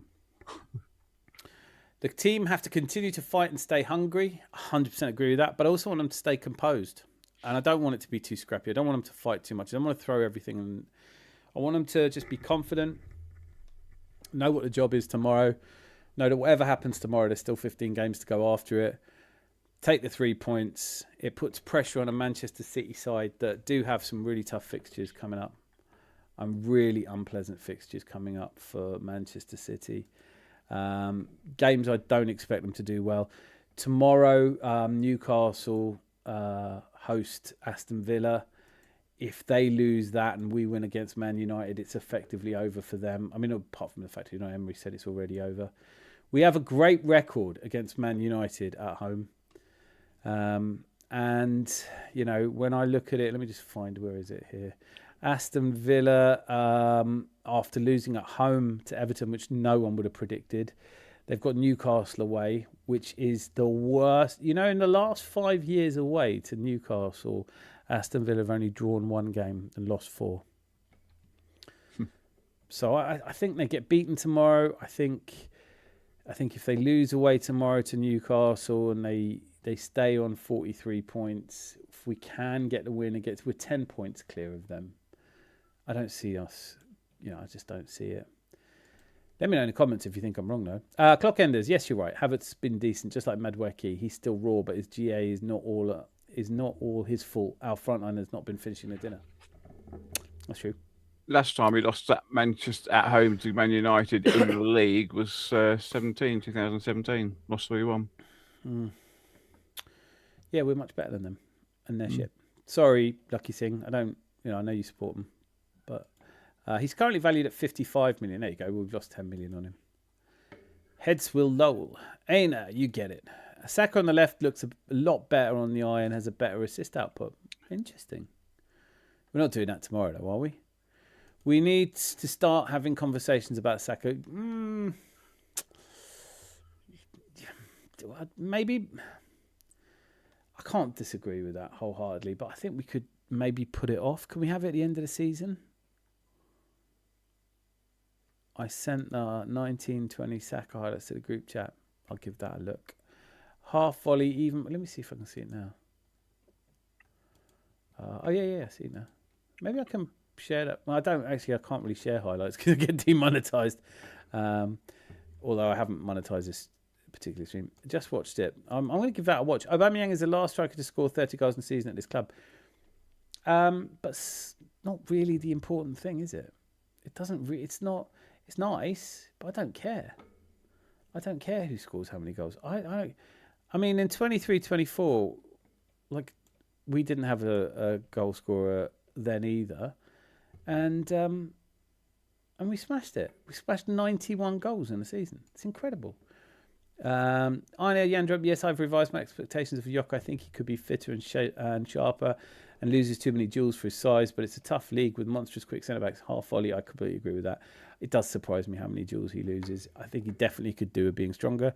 And I think some of that, hopefully, will come next season. I mean, it is his first season. I still remember, I always quote Pires having a really bad first season. But Major, other than him being a tad selfish at times, what's the issue? Name me 3 to 5 players better currently who get into a spot over him. Who are we talking about? Gyökeres? Oh, Saka. Sorry. I was like, what the... Yeah. No, yeah, listen, yeah. Definitely a tad selfish at times. He looks a little bit sluggish. And I don't mind. He's done so much. And let me ask this of Zanzi, but broadly of all of you. Do you think there might be something in this? You know, when you're the star player and you're having to drag your team, you know, like Mo Salah does for Liverpool for seasons. And then suddenly all these players come in and everything seems to be going well. Do you take your foot off the gas? Is that what's happened to Saka? He's not as concentrated as he was. Maybe he deserves a bit of a break. I would rest him. He was rested against Forest, and then he had to come on. I don't think he's playing at the peak of his powers right now. I don't think he's the best right winger in the world right now on current form, or probably beyond that. But it's not conversation. For me, I just don't think it's a conversation we need to have, because we're going to win the league, and he's going to be there. Yeah, I mean, he's probably not firing on all four cylinders, but then you watch him on some games and he's not doing anything, and then all of a sudden, within like 10 minutes, he's laid off 2 balls which have pre-assists to get goals and stuff like that. So all of a sudden, he just comes on fire and he does something, and we do well. Yeah, I mean, he's our star boy. I think expectations. He's responsible for having raised the expectations around him.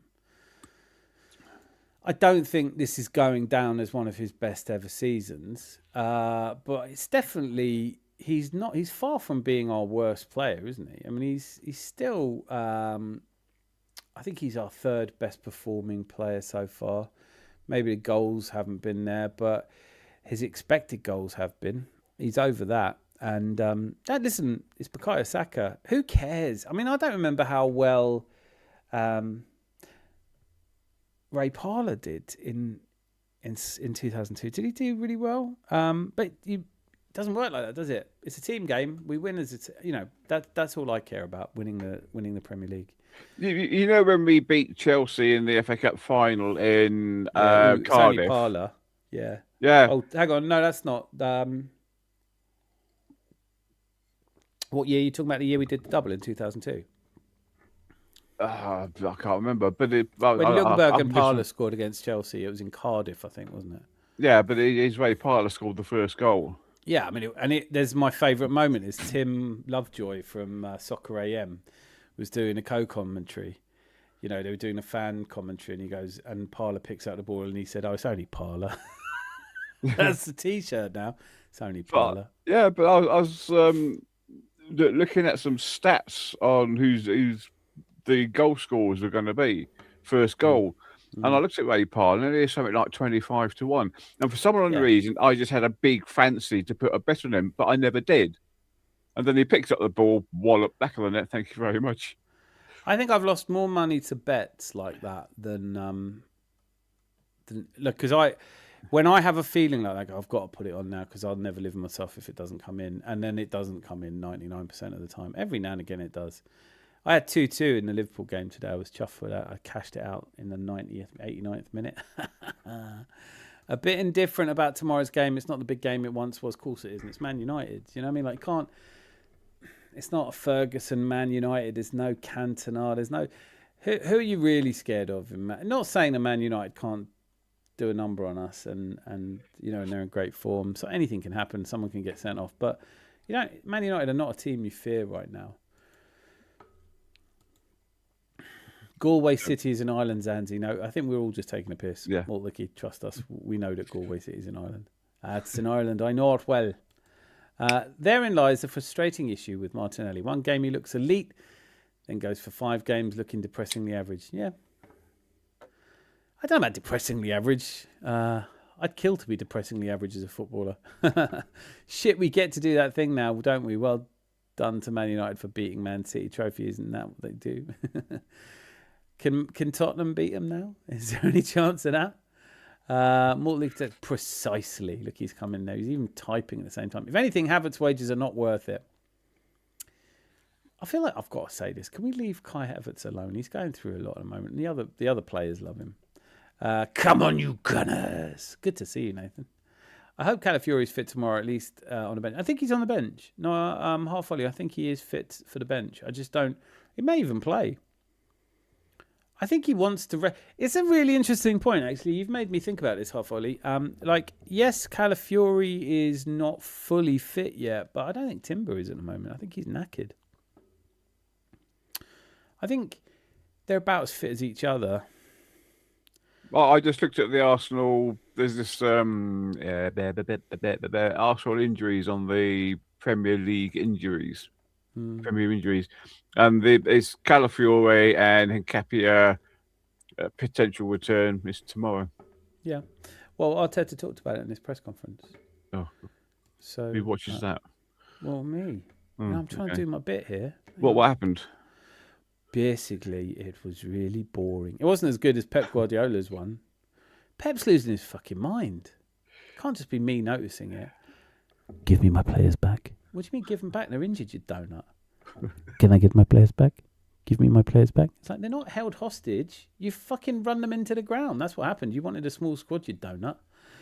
If Havertz's injury cuts his ability to play for us, we will be fine money-wise. We would have player insurance on these kinds of problems. I don't give... Yeah, I mean, I think since Stan Kroenke is now the single person who owns the most land in the United States of America, I think it'll be all right.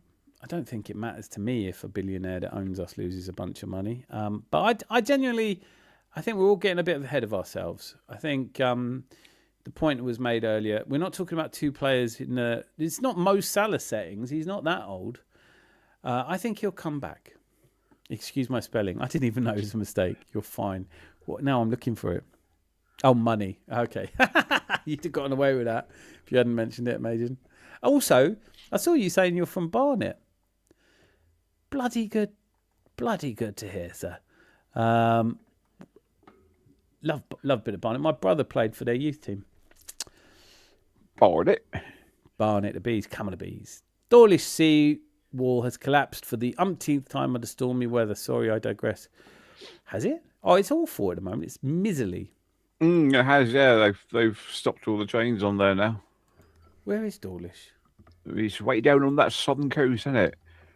Well, I'm on the southern coast. Devon. Yeah. Gotcha. Well, I like Devon. I love Devon and I like Cornwall. Beautiful, beautiful part of the world. It's crazy that we know players' contracts. That is true. Didn't used to be the case, did it? But it all publicly revealed now. Thing with Havertz is it wasn't clear where he fitted. Arteta moved him around a bit and eventually found him a role as a striker. He's done well, but I wouldn't have bought him personally. No, I wouldn't have. But it's been a while now.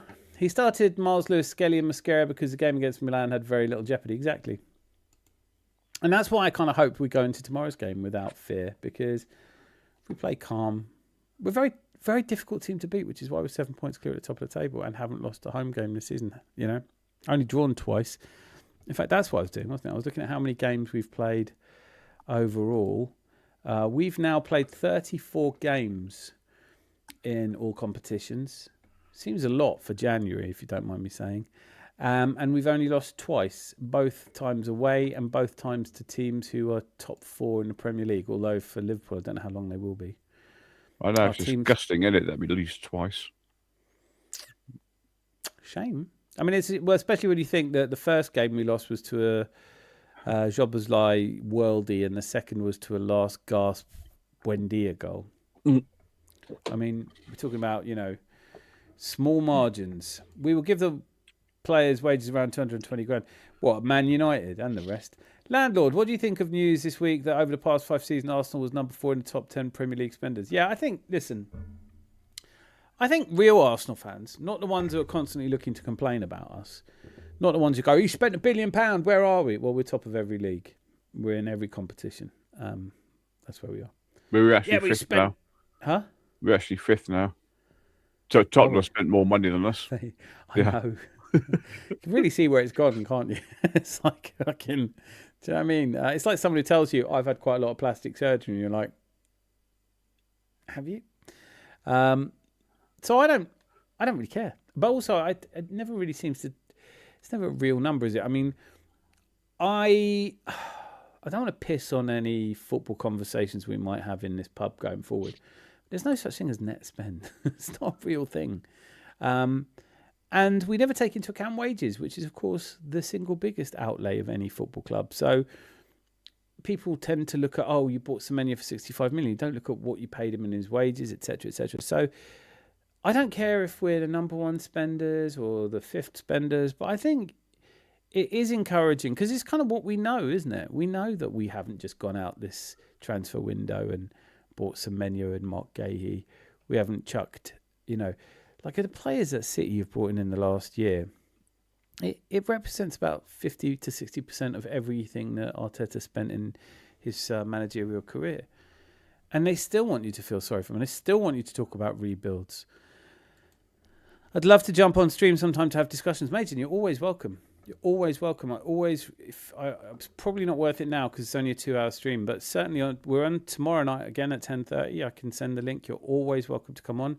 Arsenal Club doing everything right. Players fight for your team. Absolutely. Well said, Lucky Singh. The only downside, I think, to tomorrow will be knowing that listen, Lucky, it doesn't matter for you guys if you lose. You're still finishing the top 5, I think. Arsenal Club doing everything right. Players fight for your team. Major, are you Dutch? And that's where I saw it. Yeah, Clockenders. Dutch? I'm from North London. Barnet, mate. Brilliant. Wages. Which part of Barnet? That's what I want to know. Is it Finchley? I spent my time in Finchley Central. Madueke and Martinelli will start tomorrow. Saka and Trossard will come on. Do you really think that? I don't think so. I think he starts with Saka and Trossard. I think he's going to be Saka, Trossard, and I think Jesus is going to start over Gyökeres. So he's just going to be like it was at the San Siro. I think, look, against Nottingham Forest, he tried Martinelli and Madueke, and I think most of us felt like it didn't work. We want to go out there. I would like to see us go out there, get a 2-goal lead, and then just bring on players who are having fun. I think the first 11 for me is if it was everyone fit and everyone was equally fit and no match rustiness or everyone was at the same state of readiness, I'd say David Raya goes in goal, then Dewey and Timber at right back, Saliba and Gabriel, Calafiori at left back, Zubimendi, Odegaard, Rice, Saka, Trossard and Gyökeres. And I think wherever he can, he's going to play his strongest team. And I think tomorrow he has them at his disposal. Just a question of how fit they are. Saka is double and triple teamed every time. Do you know what's really funny? Watching the Chelsea, I was watching the highlights of the semi-final against Chelsea again, and there was one moment I hadn't seen in the first one. It was like Bukayo Saka. It's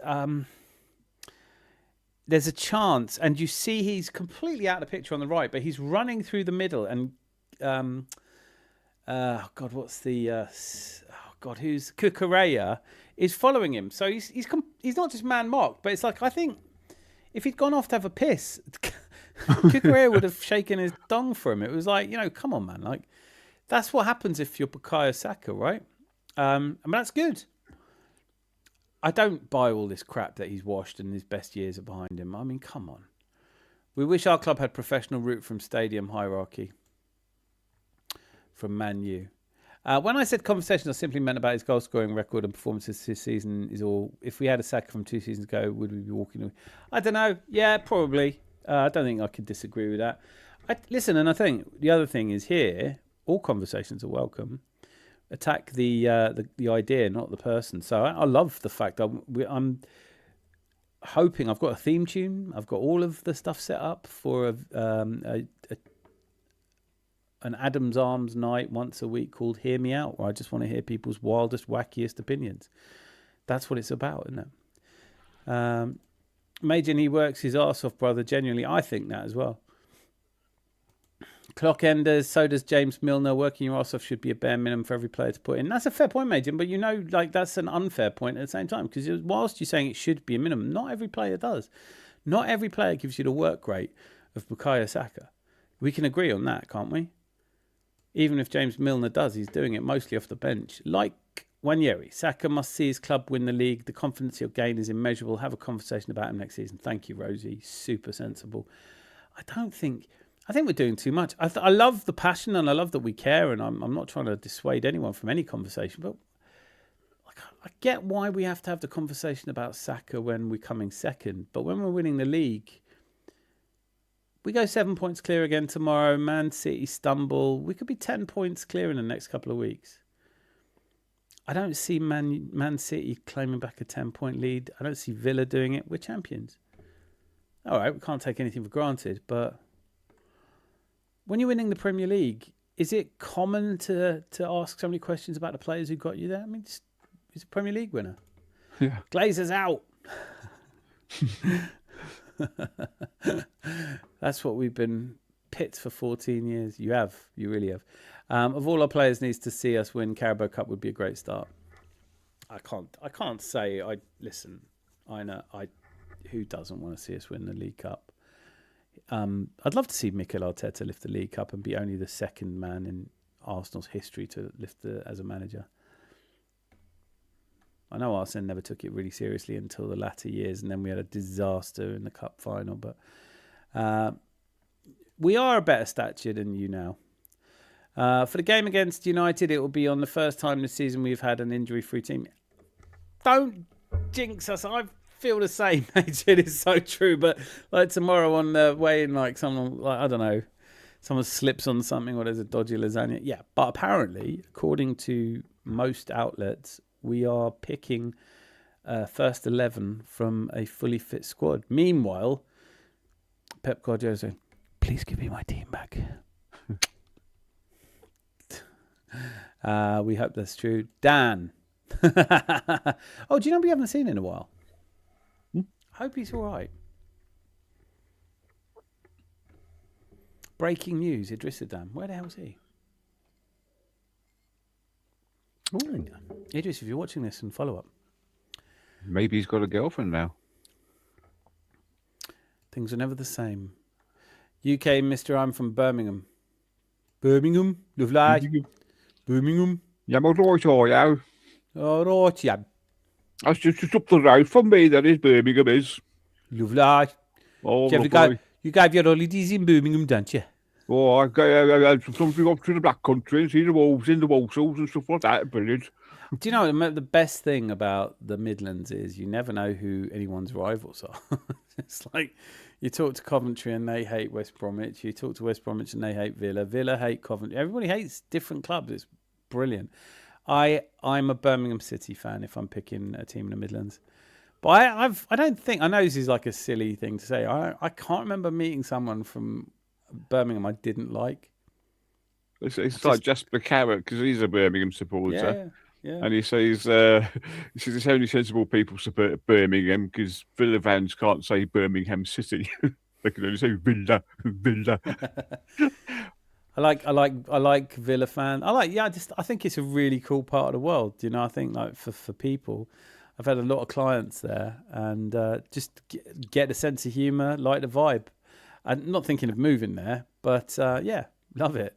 The actual rivalry between Birmingham and Villa is as big as Arsenal and Tottenham or Rangers, and so it's sort of that ilk. Yeah, it's huge. Well, Nottingham Forest, Notts County, all of these. Great thing about our league is there's so many long-standing feuds. The one that always cracks me up is I had a mate who was Leyton Orient, and how unlucky is that if that's your team? And they hated Brighton, and I could never understand why. It's like, what do you mean you hate Brighton? And I obviously, now that I've married into a Brighton family, they don't even know. They're like, oh no, we don't like Palace. It's a brilliant game, isn't it? Yeah. Landlord, do you have a really calm demeanour? Derby, isn't it? The Palace Brighton game. What's that? It's the M23 Derby, Brighton Palace. Yeah, Brighton Palace makes some sense, doesn't it? Because I mean, they're the nearest two teams. Explain Leyton Orient to me. I just don't get it. I'm like, he was always trying to get me to go as well. And like the thing is, God, I'm lucky really, isn't I? Because from the part of London I am, we are just that bit closer to Arsenal. But I lived a lot of my life in Hackney. And or some of my life in Hackney, and obviously that's a walk away from the Orient. God damn. Landlord, you have a really calm demeanour. Why don't you do this professionally? Or maybe you do. Sorry for assuming. No, I don't do this professionally. I don't do anything like this professionally. Professionally, I'm a hitman for the formerly for the KGB. Now any nation will have me. No, but that's really sweet of you to say. I really appreciate that. I love being here, and I love the best. It's the chat. Met some brilliant people in here. We love you being here as well, Dan. Because if you weren't here, we wouldn't be here. You would. I'd just send you the link. But what I'd say is the thing that I really love about your comment is the calm. I think what I think we're all trying to do here is just be grown-ups and have fun conversations and it just keep it from being. I'm so tired of the shouty, ranty nonsense that goes on all over football. People's opinions just vacillating from one bad idea to the next. That bloody. I'm not going to name any names, but like there's just one after. Like we win against Inter, we're the greatest team in the world. We lose against Man United, everything's wrong. There's no middle ground and I think there's a point to be made for. Most of us are just calm about it. Look, we all want to win. Lucky Singh wants Man United to win. We all want Arsenal to win, but nothing is lost tomorrow. Nothing is won.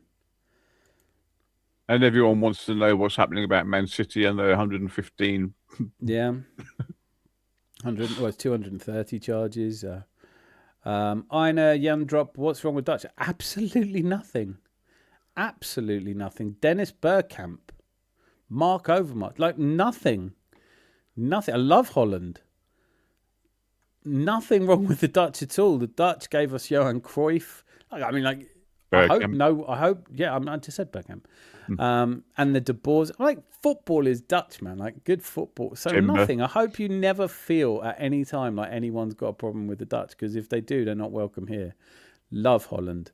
I like Amsterdam the way that most English guys like Amsterdam, to be honest with you. I like the coffee shops. I haven't travelled extensively in Holland, but as a native German speaker, the language is, I know that doesn't make me popular with the Dutch, to be fair, but no, nothing wrong with the Dutch. Half Dutch, half Colombian. Great combo. Never been to Colombia either. It will be impressive if number 5 on top 10 spenders ends up winning the Premier League. Yeah. Won't get any credit for it. Barnett. So when you say bull and bowl, it sounds exactly the same. Hang on a minute. Bull. No, it doesn't. Where do you get that from? Barnet. People from Barnet are really well spoken, mate. East Barnet Village. Go on then. Finchley Central, bruv. The best thing about Holland is I'd love to go there and do some mountaineering. I'd love to do that. I've got 2 or 3 friends who lived in Holland. When I worked in recruitment, I had quite a few full-time contractors that worked in Holland and loved it. What's not to like, man? Like, what is not to like? Intelligent. Most of them speak English. Yeah, tall. Fucking tall. Like tall and somewhat. They come across, like national traits. They come across a bit arrogant, but that's a North Londoner saying that. So nothing at all. Oak Hill Park, get in. It's the same. Sweden, but when I went there in 1976, everyone, even the local shopkeeper, speak perfect English. It is, but it's because so much. I remember my ex years and years back. Her dad owned an oil company. There's another whole story in that. But she'd spent a lot of time in Brazil, so she spoke fluent Portuguese.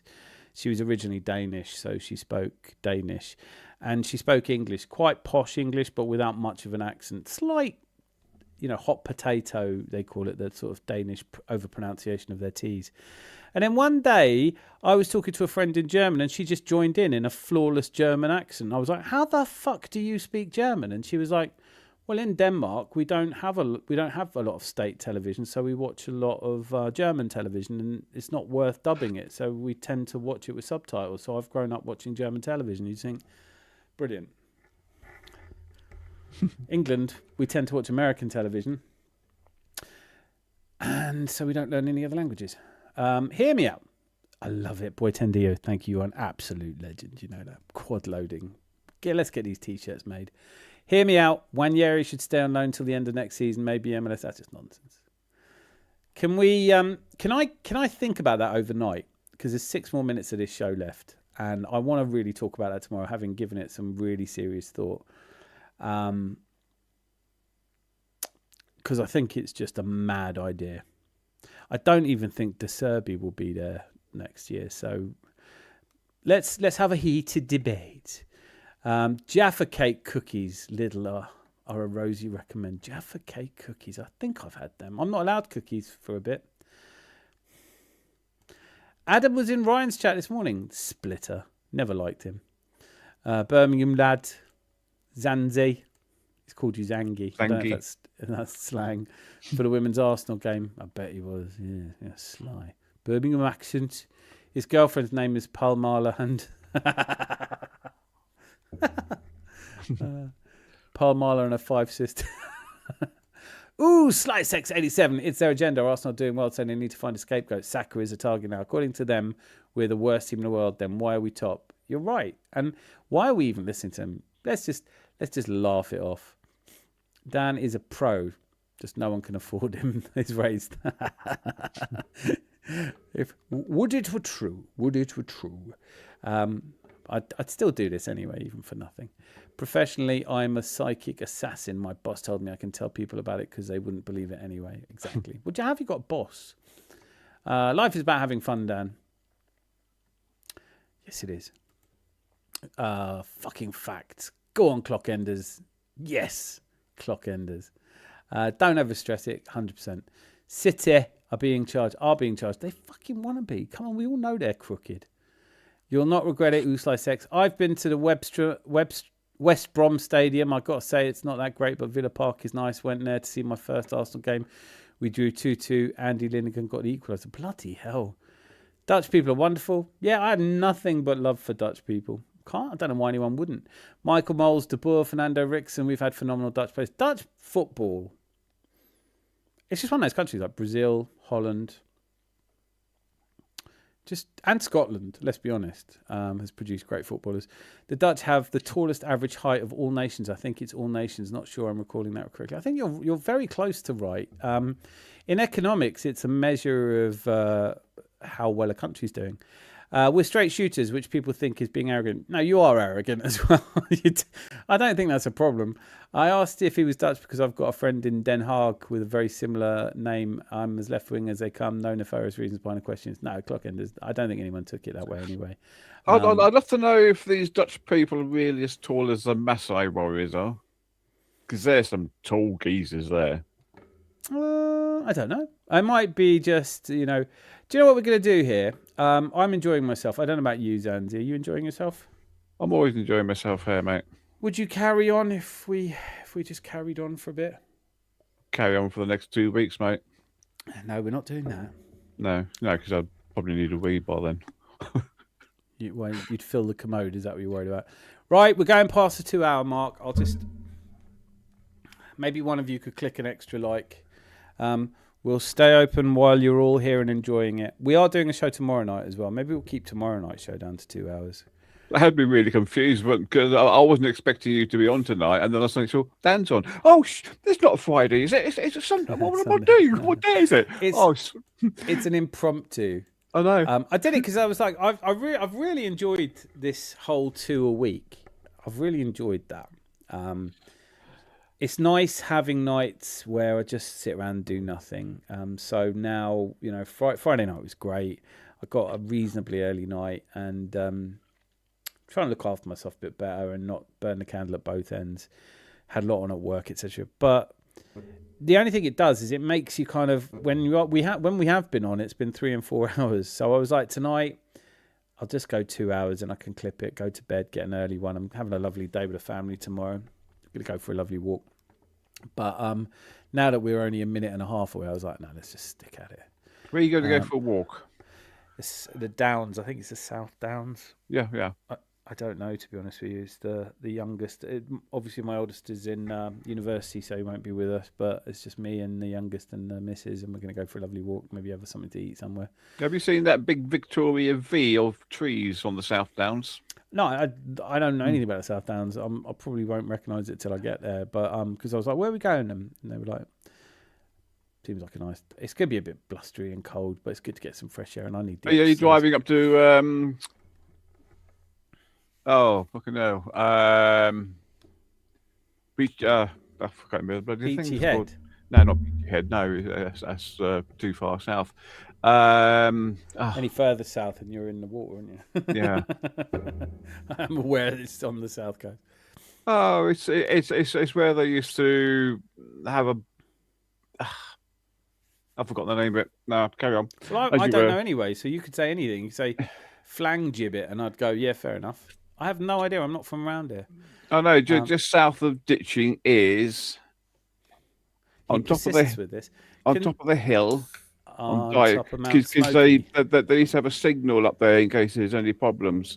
But there again, you haven't got a car, so you can't drive there, can you? Well, Dominique's driving, but right, okay. I just don't know where, and you won't get any sense out of me if you're hoping for me. I don't know.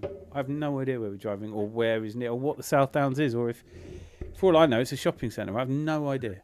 Londoners sound exactly the same when they pronounce bull, bull, and bowl. No, don't. I've just said it completely differently. Bull, bull, bowl. It's a lovely dialect. Dutch Artle. Ditchling Beacon, that's what it's called. Yeah, you've correct. You've now proved what I told you would be true. I've never heard of that. Ditchling Beacon. Well, it's not too far from where you are. I know, but everything's too far from where I am. I'm happy where I am. You're happy. Clap along. Rosie, have you heard a Scottish person talk? Don't get her angry. Every word sounds like when she's angry. That's that. Clockenders. We have Afrikaners here in South Africa. They have strong Dutch heritage. They're more often than not tall as fuck. Yeah. It's a sign they're doing something right with their young people. Dan, this first win, Bournemouth against Liverpool, history stats. Is it really the first time Bournemouth have beaten Liverpool? I mean, listen, can I just say, I'm not trying to open up an Arteta in or out debate. I promise I'm not. But if Real Madrid come calling for Mikel Arteta, I'll be sad to see him go. But I take Iriola. I really like him. I mean, I think he's my favourite manager in the Premier League at the moment. What the fuck? Sell all the players. Yeah, if you want to sell some, sell them all. We'll still beat Liverpool. What is going on with that Bournemouth team? They're a conveyor belt. Also, I haven't been watching a great deal of West Ham United. For what I can only imagine must be fairly obvious reasons. They're fucking toilet, aren't they, this season? But I did watch them play Sunderland.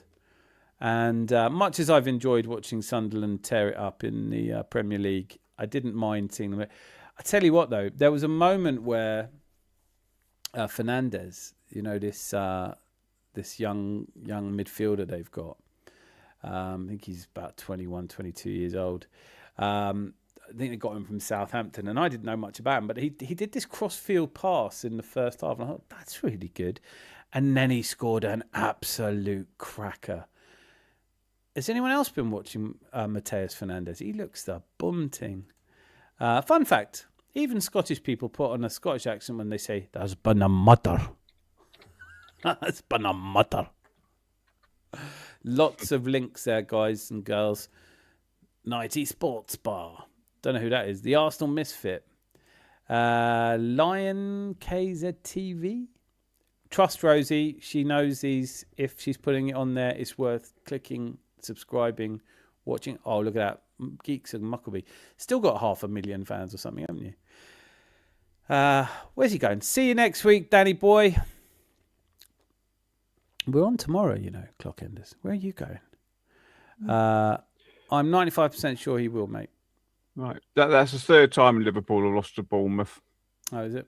Yeah, they lost 2016, 23, and this year. Okay. Did seem like too good to be true.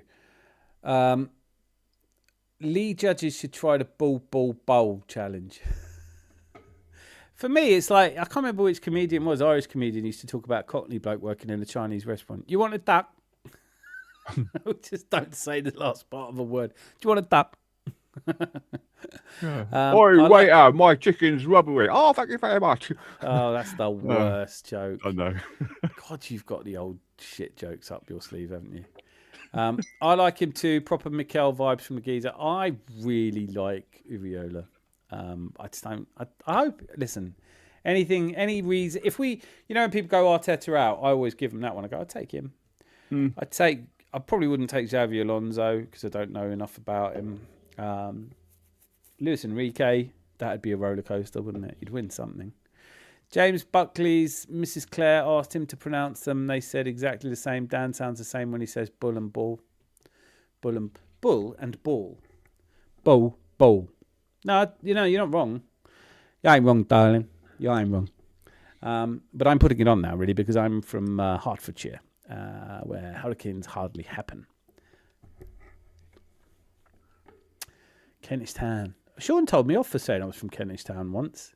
We're from Gospel Oak. Both he and I are from Gospel Oak. But no one's ever heard of Gospel Oak, so it's all right if I say Kentish Town, isn't it? Rosebury. Rosie is Highbury Fans Forever TV, your YouTube channel. No. Food, Giggles and Footy is Rosie's. When are you going to do more?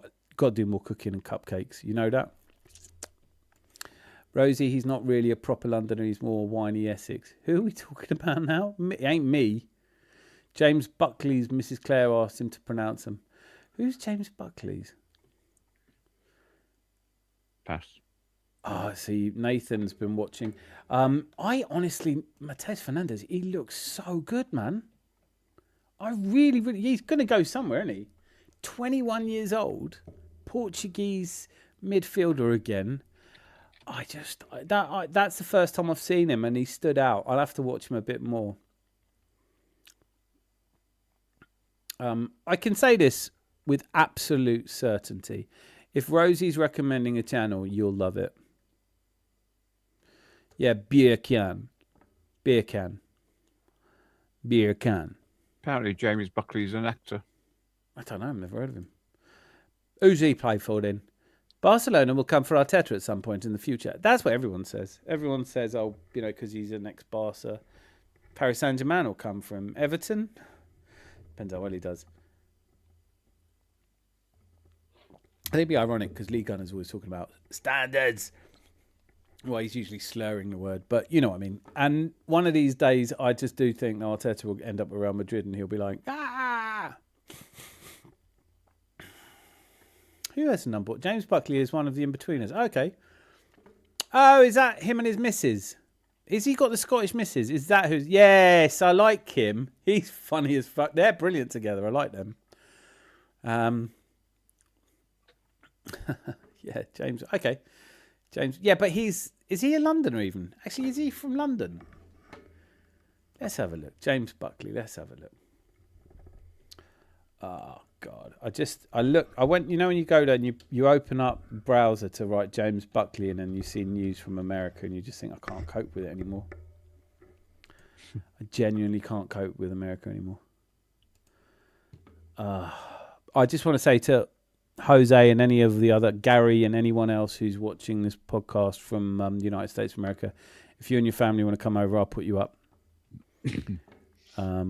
You just, honestly, you're always welcome. He's born in Croydon. He's from Croydon. Leave it out. He's not from London. East London. Croydon's not in East London. What are you on about? Talking breeze, mate. He's from Croydon. It's like 20 minutes from London, that. It's halfway between here and London.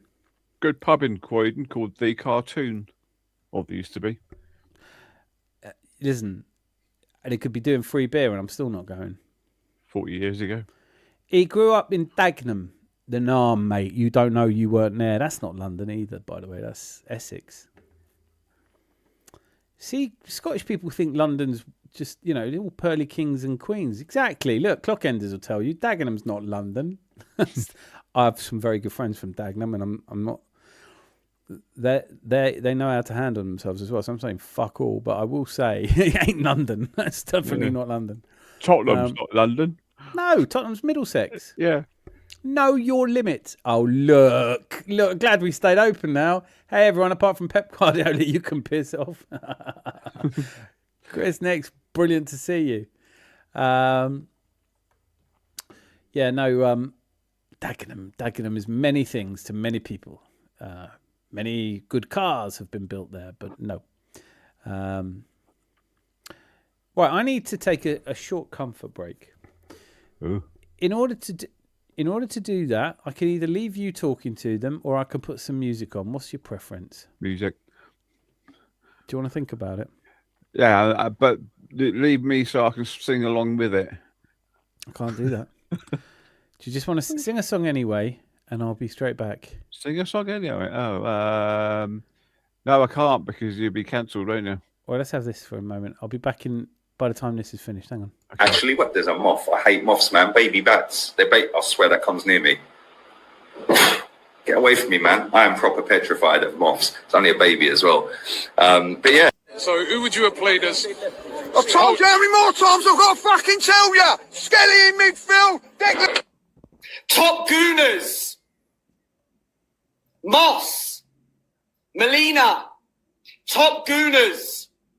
Where are you now? Where are you now? Gone hiding.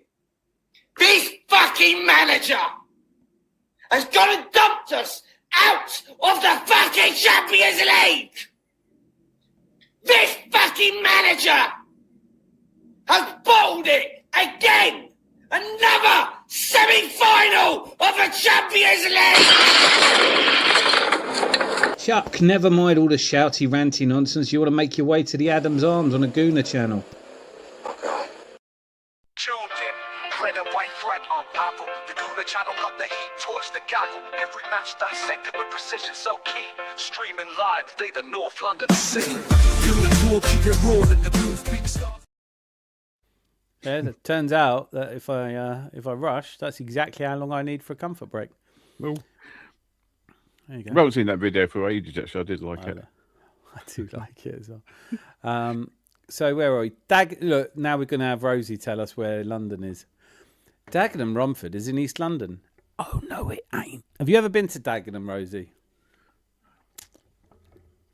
Actually, tell me you've never been to Dagenham without telling me you've never been to Dagenham. When you say Dagenham Romford's in East London. Oh, no, it isn't. I'm well, Rosie. Stupidly triple Captain Haaland. Oh, I thought I was bad for captaining him. Yeah. You could do with losing some points, Chris. You know that. I'm catching you. I'm gaining. Also, Anthony was... I was talking to Anthony earlier and he was giving it the older... Oh, I'm not doing any well. He was trying to rub in the fact he's got Semenyo and Wilson, and I was like, so have I. I'm doing all right in a moment. Rosie, I guarantee you can pick up on regional Scottish accents. Works the same way down here, mate. Absolutely. I remember when I was training to be a croupier, I was about 19 years old, and it was in Mile End, which is not altogether that far from North London. Let's be honest. Bethnal Green, Mile End, all that. Yeah, it's like fairly near Hackney, to be fair. And I remember going into a sandwich shop and asking for a sandwich, and a woman goes, "You ain't from round here, are you?" And I was like, "Don't people normally eat sandwiches around here?" She was like, "No." You can tell the accents. You can tell South London, you can tell North London, and you can tell East London, and you can tell Dagenham ain't in any of them.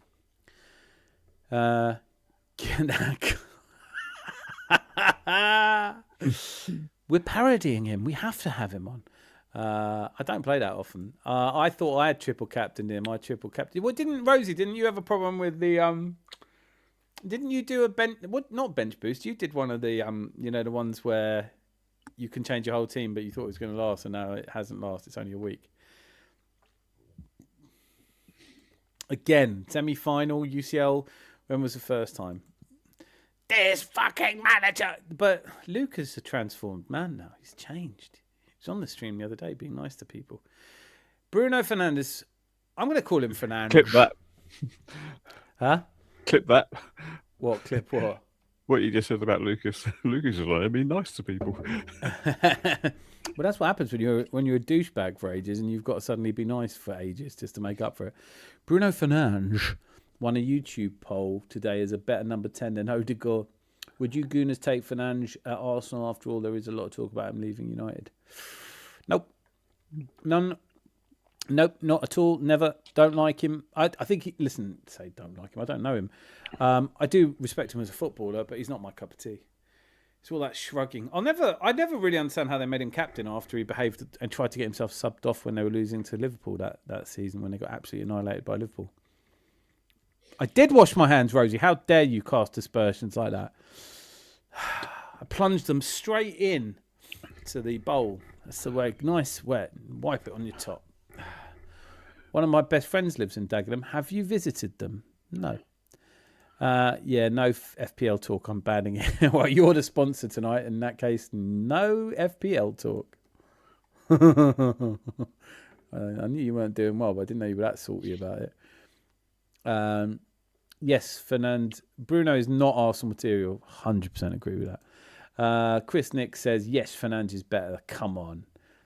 No, I don't think he is, Isn't Bruno about 30 years old? No, he's too old. Well said, Ebuanasso. Actually, am I doing that? Ebuanassa. Brilliant name. Sorry if I'm not saying that right. Welcome. Get yourself subscribed. You're exactly the sort of person we wanted coming through the doors today. Did Chris Nicks just come on with that? He didn't come on with his normal start, did he? He didn't say hello, darlings. He said, I think he's suffering. I think he said, hey, everyone. He said, hey, everyone, apart from Pep Guardiola, you can piss off. Yeah. I don't know, He normally comes on with hi, darlings, doesn't he? I know, I always like it when he does as well. I don't like it when he doesn't. It's like when Nick Fadley used to come on. I always used to like it because he'd always go, I've hit the like button twice. It's just things you look forward to, no? I clicked the like and I liked it. It's funny how things you hear on this channel, you start using in normal life, because I've been doing that quad loading thing. Oh, yeah, but the thing that really annoys me is I've been saying pish. Push. What a rosy push. I love it, yeah. I dropped something in the kitchen. I went, pish. Like that. I did it at work. I did it for something a couple of weeks ago. Well, more than a couple. It might have been the end of last year, and someone was like, "What's that?" I was like, "No, it's just fun to say. That's push." It always used to make me laugh. Though it does make me laugh whenever Rosie, because you never know what it's going to be. It's going to be something really random. You're like, "Oh, I like fruit Skittles. Fruit Skittles are push." Oh, love it. Absolutely fucking love it. Yeah, I've been in Dagenham. I stood on the Romford ice rink, clung onto the edge, and came off again. So how could you think that's London? You know how there's no buildings nearby? Yeah, all that. London's got loads of buildings. Why hasn't Norgard played more? Nathan, I don't know, but again, some of the gloomier elements. It's incredible to me how people can find things to be pissed off about when we're doing. Objectively, we are doing well. There are no teams in Europe going, Arsenal flattering to deceive, all right, they've only conceded 2 goals in 7 games in the Champions League. They've won every game. They've got 4 points and they're top of the league. But they haven't played anyone good, really, except Inter Milan, Bayern Munich, Atletico Madrid, and FC Brugge, who last season everyone was raving about. We play them and they're shit. It's like PSV. No, I think Norgård, a lot of people are saying it's disgusting how Arteta isn't playing him. And it's funnily enough, it's exactly the same people who are saying it's disgusting we signed him. So I don't really know. He's played as centre-back. He's a utility player. There are just some players I think aren't going to get a lot of game time if people are fit. He's cover for a player who's cover for a player. So I don't know. I really like him, though. I'm glad we signed him. He's cover for Zubi. He's not really, is he? Because to be honest, I know you're right. I'm not saying you're wrong, but if Zubi's really injured, you're probably not playing Norgård. If it's the Champions League final, right? You've still got Marino. You've still got Declan Rice. You'd probably find a way to play those guys, wouldn't you? Miles Lewis-Skelly, to be fair, I would think about. I'd rather Norgård than MLS at the moment. Yeah, I think that's fair, but neither of them are getting a look in. So maybe he'll play. He'll play enough, and we get 40 medals to give away. I think Berta definitely gets a Premier League winners medal. Don't care what he could have. He should get a proper one with like a diamonds insets in it. Yeah, it just says "hold my beer" on it. Yeah. I mean, but basically, it's because of him that we got this great squad. Oh, mate, and do you know what? Like, people go on about how people were sort of mocking some of us who were saying we've got a really good squad. I genuinely look around and I think we've got 2 players in every position. I don't know how much better it can be. I mean, look, you could take Jesus out and replace him with Alvarez. I think that's a lift up. Across the back 4, I really don't know who you bring in. When people talk about Mark Gahey, he was friends with the Arsenal players, I was like, I just don't know if we get to play him. And Mark Gahey's world class. When I say world class, I don't literally mean it. I don't want people texting in when they watch the replay going, "Oh, you think he's world class, don't you?" It's like, that's fucking all anyone seems to want to do is disagree with each other. Norgard hasn't played more, so Clockender says Nathan because he's not as good. Lol, Champions League next week and Wigan, you'll see him. I think that's true. Yeah, 100%. Boy Tendio with how much were you expecting Norgard to play? This is a really good point because if he'd played a lot, something has gone terribly wrong. How much we pay for him? 12 million.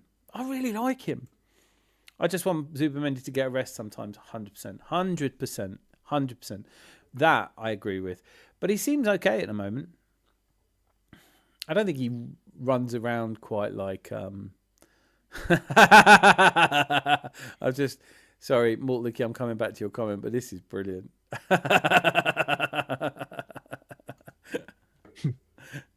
That's my favourite comment of the night. Right, Rosie, Chris Nix. I know he's only just turned up. He's one of them. He's literally like an assassin striker, and he does nothing. Comes in right at the death and scores a winning goal. That's a brilliant.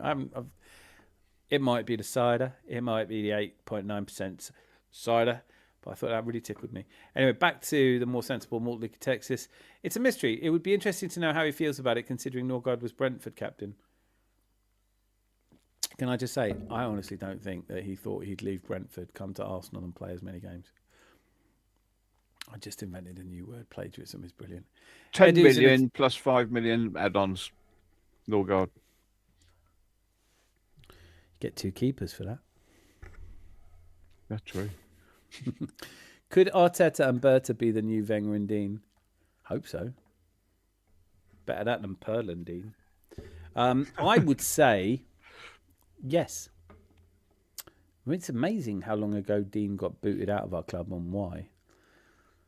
Our club has changed so much. Cider does more than tickle you. I'm enjoying it. I've got to say, I'm a cider drinker now. Ooh, what's happened? That's Gert Lush. Gert Lush, that is. Gert Lush. Thanks, Rosie. Huh?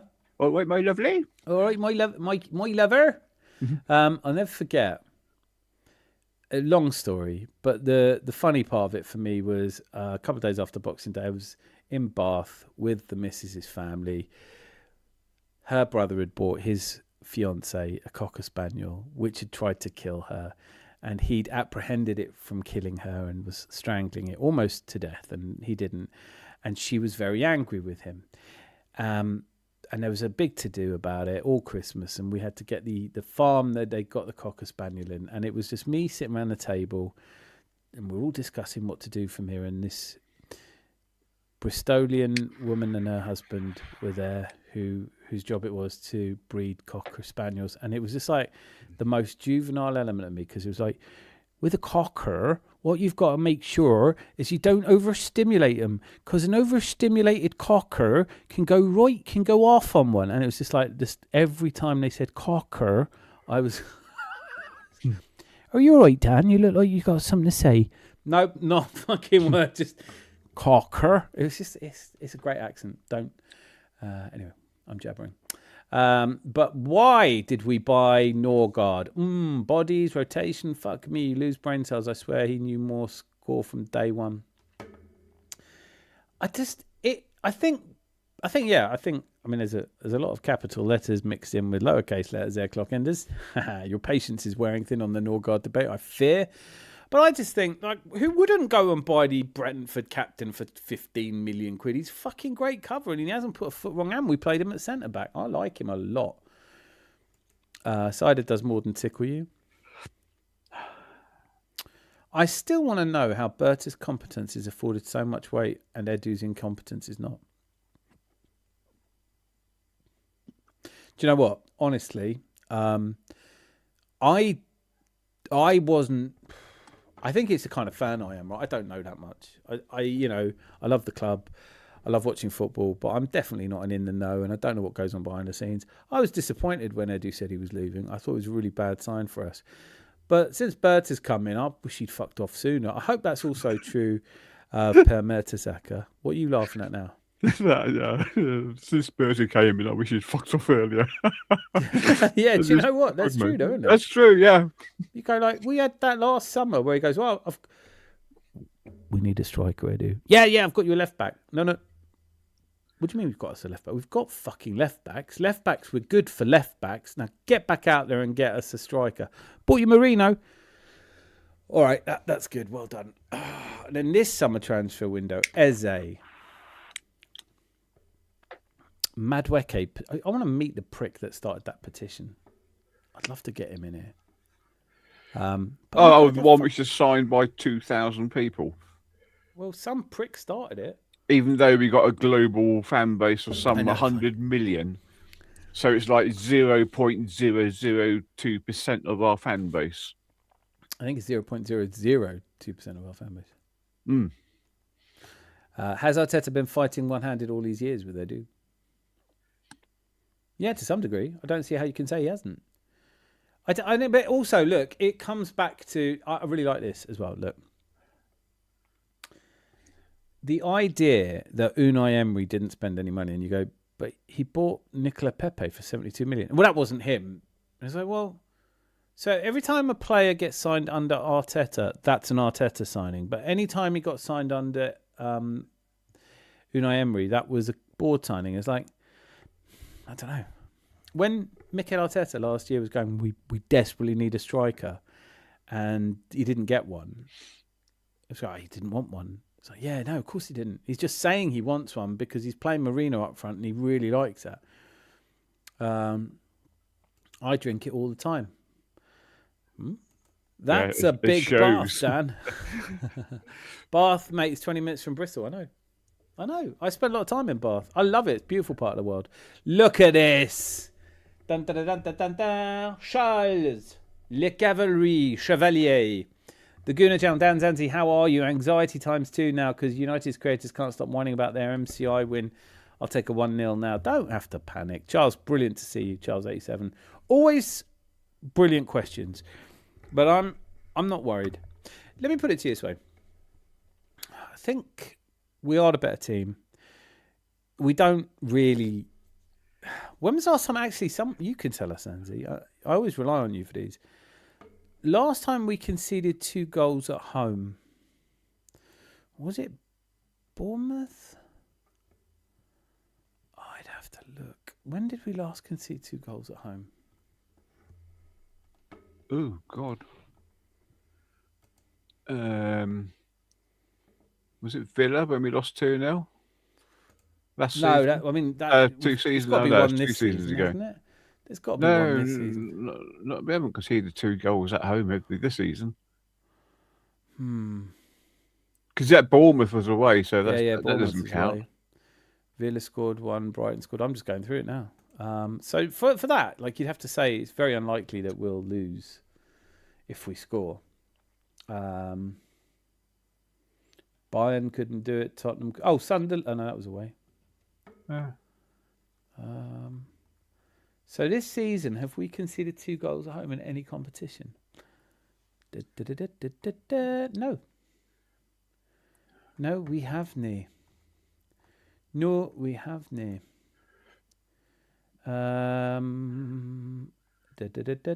No. So, okay. So there.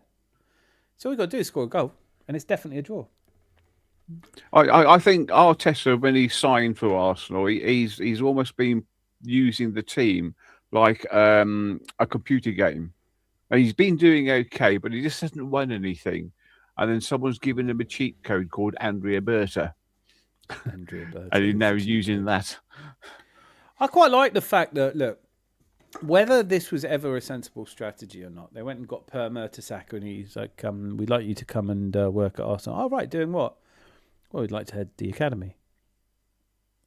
I've never done anything like that before. It'd be fine. It'd be absolutely fine. And then it's like, Edu, you're going to be sporting director. I've only been doing it a couple of months for Brazil. Yeah. It's going to be fine. Don't you need like loads of experience and networks and things? No, bollocks. Just, no, it'd be fine. And then, right, so our academy, our sporting director and our manager all played for the club, and that's it. They've never done anything like it before. And then he's gone, and then Stan or Josh Kroenke's gone, do you know what?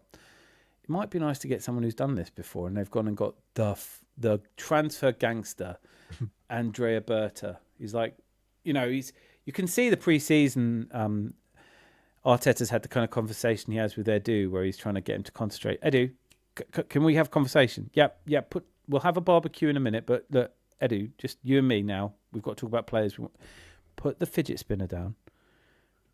Where are you going now? And he sort of said to Andrea Berta, well, it would be quite nice. And Andrea Berta goes, I'll stop you there. Just tell me what positions you need and I'll fuck off and do that. Yeah. Well, I need a striker. I need cover from the right wing, a couple of centre-backs, one who can play right back, defensive midfield cover. Yeah, sweet. Leave it with me. Got that. Oh, by the way, do you want Eze as well? Sorry, do you want Eze? Well, I'll get you Eze then. Aren't Tottenham going to sign him? Yeah, not on my watch, pal. Well, but he's almost signed for... Yeah, we're going to let them sort out the contracts and we'll come in and offer exactly the same amount and we'll get him. It's easy, this fucking sporting director lark, isn't it, if you know what you're doing? But one thing I like most about Andrea Berta, which I'm probably the only one of all of us that likes, but give me a thumbs up if you like this as well. I've yet to hear the man say a word. Doesn't speak.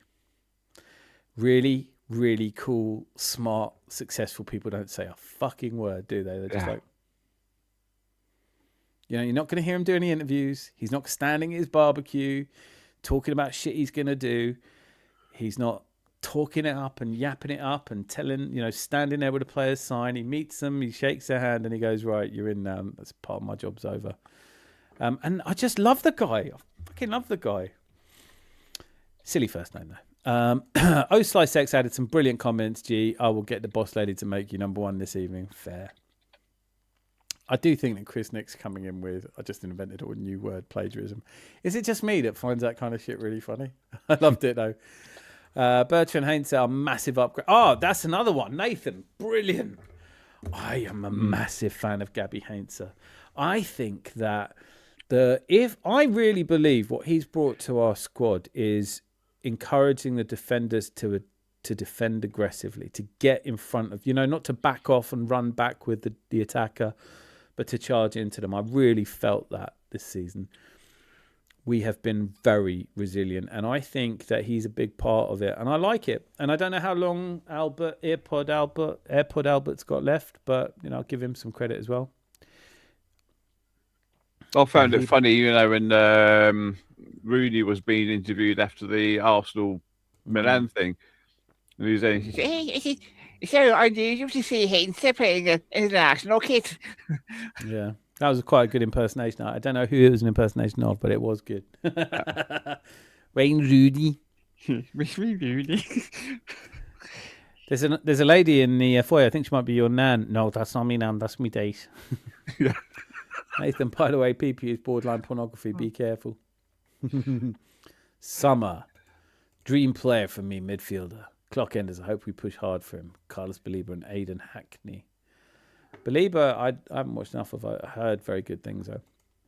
I think our fans are desperate to find something to worry about and fret about. I have enough reasons to go Gray, and Arsenal's not one of them right now. Yeah, do you know what? That's it. I totally agree with you. Tomorrow morning, there'll be another stream about how Arteta's trying to cripple us and everything's... All these pricks that have... It's the ones that go... They're not coming to a parade anyway, are they? Fucking coming to a parade. The catch from Catch Up was saying this. He goes, they ain't coming to a parade. All these fucking people who want to go around labelling people mutants and top gooners, they're not coming to a parade. Just like, if you are that stupid that you need to divide your own fan base, fuck. And also, I heard someone talking about it as first world problems, because I think it was Terry Flewers, actually. It was Terry Flewers from the Terrace, Football Terrace. I really like him. And he was saying, like, Arsenal fans, you've got first world problems. You know, you're 7 points clear. You've won 7 out of 7 in the Champions League. Shut up for a bit. Stop complaining for an hour. How's that? Just make every day you've got to shut up for an hour. Lucky, love you, mate, but you're shopping at Aldi. You got to get some Champions League football, or you are. Liverpool? God, Liverpool, eh? Is there anyone who wants to make an impassioned defence for Arne Slot that he shouldn't lose his job? Because 99 problems, but Arsenal ain't one. Aldi. If we were to sell Jesus and get either Yildiz or Barcola, who would you like? I'd take Yildiz, definitely. Definitely take Yildiz. Definitely take Yildiz. I really like him. He's the only player in Serie A I like at the moment, I think. Can I ask a question? Why don't you like Bradley Barcola? I don't mind him. It's not that. He asked me to pick between Barcola and Yildiz. I think Bradley Barcola has... a lot of the Paris Saint-Germain players had a great season last season, didn't they? Oh, I don't really know what's happened to them this season. I don't watch Liga, and of course I don't. Bradley Barcola is... I would worry that he's going to be one of those players who looked really good for one season. There's nothing outstanding about him this season, is there? He hasn't played that much. He hasn't played every game. He's had some pretty poor games. I remember the only games I've seen him. I saw the Trophée de Champion in the highlights. Didn't think he was all that good. I didn't see. I haven't seen him in the I haven't seen him in the Champions League, so I can't really speak to it. But Paris Saint-Germain are having a type of season you'd expect a team to have after winning the big silverware they've been trying to win for a long time. I think at the moment, Barcola, I'm not sure he's leagues above Trossard at the moment. That's all I'm saying. But I wouldn't hate it if we signed Barcola. I just would rather have Yildiz. I think he's a sort of player. When I have seen Yildiz play more than Barcola this season, but when I have seen him play, Yildiz has been outstanding. Boytendio, quad is loading. It is merchable. You got to get T-shirts made. Liverpool 2? Liverpool 2-2? No? Oh, you're talking about the season before. Yeah. Last season, that's a year ago. I'd actually like to see Boytendio write that properly as well, not just quad is loading. It should just be quad loading, is that what you're saying? Hashtag quad loading. Yeah, I really love it. It's a standout phrase from this year. God, I really don't think we're doing a quad. Okay, I just actually don't think we're doing a quad, and I want to be clear with this. I don't really need us to win anything more than the Premier League. I know people out there will say, "Oh, but if we won the League Cup and Premier League, that's immense for me." I would love to see us win the Champions League. And if I'm honest, I don't think we will. But I can't see why we can't. It's just a cup game, isn't it? But imagine if we did the quad. In the chat, guys, you're all really sensible, sober, intelligent, grown-up people. So we probably need to chuck this around the various streams and platforms we all go to when we're not here. Mikel Arteta. It's the 1st of June. We're all still desperately trying to recover from our hangovers. We've won all the tournaments we're in. We've won the League Cup against Man City. We beat them 3-0 in the final. We raced to the Premier League with 3 games to go. We have Barcelona in the final of the Champions League, and we beat them They're 1-0 up in the 70th minute, and then we beat them 2-1. And we win an FA Cup final against Chelsea. Right? So we've won the quad. Is it statue o'clock for Mikel Arteta? Are you sure we wouldn't be beating Man United? Oh, of course, no, they're not in it, are they? No, we can't beat teams that aren't in it, mate. No, but seriously, he's won the quad. Time for a statue? It's got to be in it. Can we have a statue of him? It would have to be for the Champions League alone, to be honest. I'm proposing this statue. Yeah, maybe I'll mock this up, right? It's not just a statue of Mikel Arteta doing one of his touchline kind of frenzies. It's not him standing imperiously looking into the future, which is even brighter because of him. It's him, and in front of his statue, there's a row of people bent over. Shane Gunner, Lee Gunner, you know the guys, Jez. And he's about to kick one of them in the arse, and the rest are all in line waiting for a fucking kicking. Can we have that statue, please? That might be niche, but you know what I mean. Time for a fucking kicking. I think he's secretly obsessed with Klopp's Liverpool and bases our style on it. Who? I've missed something, I think. We're going to turn other teams over. I think. Listen, I really enjoyed the football you played against City. It wasn't just the result. I think Man United played really well. To the Norgard question, in past seasons, Arsenal has always been just short in one or two positions. This season, we covered all our bases. I'm glad that we have more than we less. Yeah, I think that's it, isn't it? I think when you buy cover, it's like insurance on holiday. You know, like how many people ever use their travel insurance? But you'd rather have it and not use it than not have it and need it, right? Lucky. Whereas we're shopping at M&S with a smidge of Waitrose. I always have kittens when the missus shops at Waitrose because I'm like, I'm a working class boy. Please just go to Tesco's. M&S? No, shopping at Fortnum and Mason's. Oh, shut up! I've only ever been to Fortnum and Mason's once. Yeah. Oh, you know, mate, it's. Went for Christmas illuminations. Took Dominique and the boys last year around it, and went in there. I was like, we can't afford anything in here. Don't touch anything. Don't break anything. Have you ever been into Harrods Food Hall? Oh yeah, as a young boy, my grandmother used to come over from Austria, and my dad and my grandmother, when they came over, we used to have to take them around. They always want to go Harrods. Yeah. And it wasn't until I was older, and I said to my dad, "Why do you always want to go Harrods?" He goes, "Well, we figured it's a really big shop, so it'd have to be cheaper."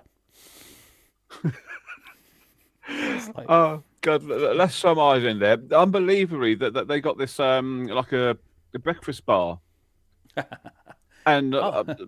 I said to the girl I was going out with them, I said, "Oh, let's go and see just how much the breakfasts are there." And it's like £8. I thought, "Oh, okay." Would you get a sausage? No, it was really nice. And I finished my cup of tea, and she came up. She said, "Want another cup of tea?" I said, "No, it's free." Okay then. But then they had things like, oh God, swan. No, what were those little fungies? Truffles. Truffle. Yeah. I love truffle, yeah. Mate. I took Dominique to Jay Sheiky's, which I can only highly... It's the best fish restaurant in London, and they did this truffle souffle, and they just pour tons of truffle on it. Absolutely love it. No, you know what? They did do at Christmas. I had friends tell me about it. The Christmas dinner at Harrods was really good this year. They just go and they do it £15 and they do you a full Christmas dinner. Yeah, but the truffles are like £95 or something stupid like that. No, truffles are more than gold per gram. And then caviar is. I don't think I've ever had caviar. No. I've never eaten caviar. I don't know why. It just ick. Don't want it. No thanks. Yeah, but they were like. No, 3 figures they were for a little tin of truffle, caviar. Okay, now I could do without that. Do you know what? Anthony's just put. I'm still here. Oh, Rosie's still here doing some organising. Thank goodness. It's not the same without you, Rosie. It just isn't. Dan, I think you need a few more ciders. Great stuff watching this. I've 8 somewhere. I've still got 5. We could do this all night. Let's What's just that keep box going. behind you to your right? No? Oh, no, it's right. It could be a book, actually. White and blue. Oh, The that's a gold. programme from an Arsenal match. Oh, right. That is from 2002 or something. I found some old programmes. I thought I'd lost them all. Wayne Rooney, Zangy Talks Well interview. Rooney is a Mike Tyson of Britain in terms of hilarious speech. New football career over. We are 4 points, not 7 points clear, with a game in hand. I'm just saying. And also it's City, isn't it? So common as shit. But no, you're right. Dan Zanzi, do you have actual news of the Kai Havertz knee flare-up and the implications at the Gooner channel? I'll take this.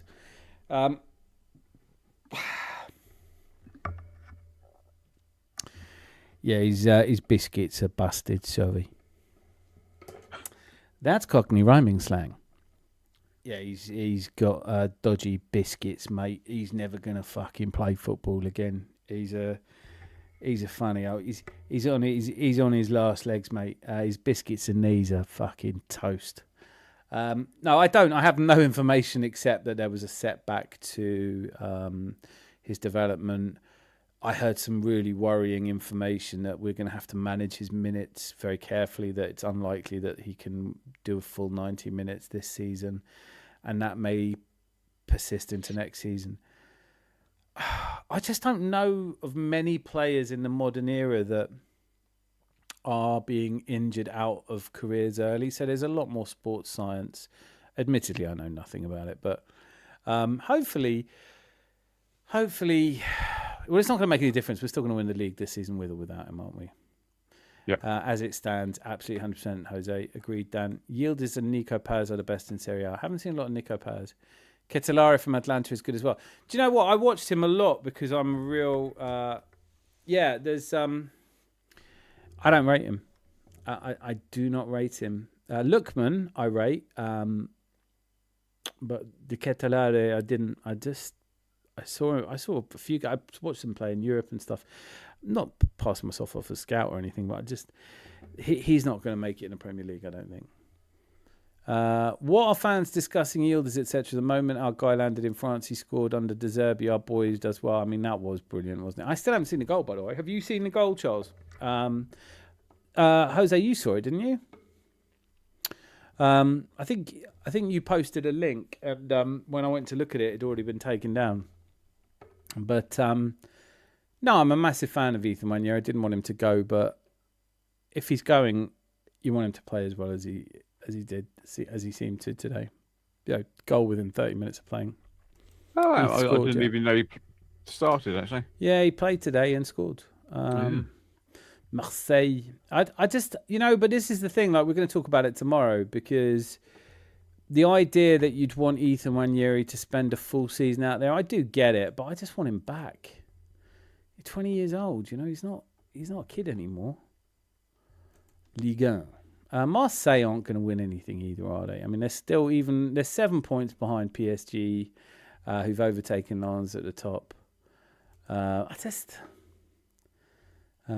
yeah, they beat Lens 3-1 today, and obviously helped PSG overtake them.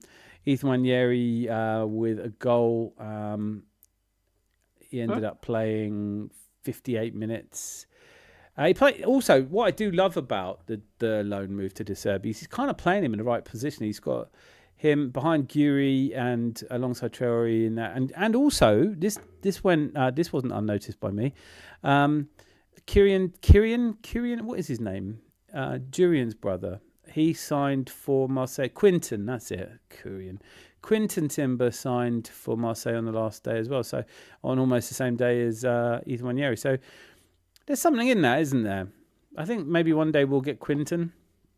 Absolutely with you, Dan. If Premier League +1 domestic trophy, try for Sky only, then you reach the peak anyway. So let's see. I will be delighted and happy with the Premier League. I always have been. Any season you win more than just a Premier League is a fantastic season. In fact, I can't think... There's only the 2 doubles that Wenger did, wasn't it? George Graham never won anything else with the Premier League. Well, First Division, sorry. So we can't just suddenly create brand new standards for Mikel Arteta. People go, well, if he just wins a Premier League, that's easy. It's like, hang on a minute, it's not that easy. First Fracas is getting draw with First Focus. First Focus is getting draw with Premier League. If you had a racehorse that won every race, would you put it down? Probably not. I wouldn't race a racehorse in every race. Procedure. Meta. I'm playing 5D chess, mate. Bowl. Charles didn't know. How now Googling, yeah. Yeah, he did. I have Jose to thank for that. He sent a message. If we win in the Champions League, I want a group statue of I love it. I'll never do it. Well, I want a statue of Ian Wright. Can we all get behind that, please? This guy. How does Ian Wright not have a fucking statue? Honestly, if we win the quad, stadium might be renamed. Can I put my suggestion in for the new stadium name? You can all have your own. I want to call it the Boytendio Stadium.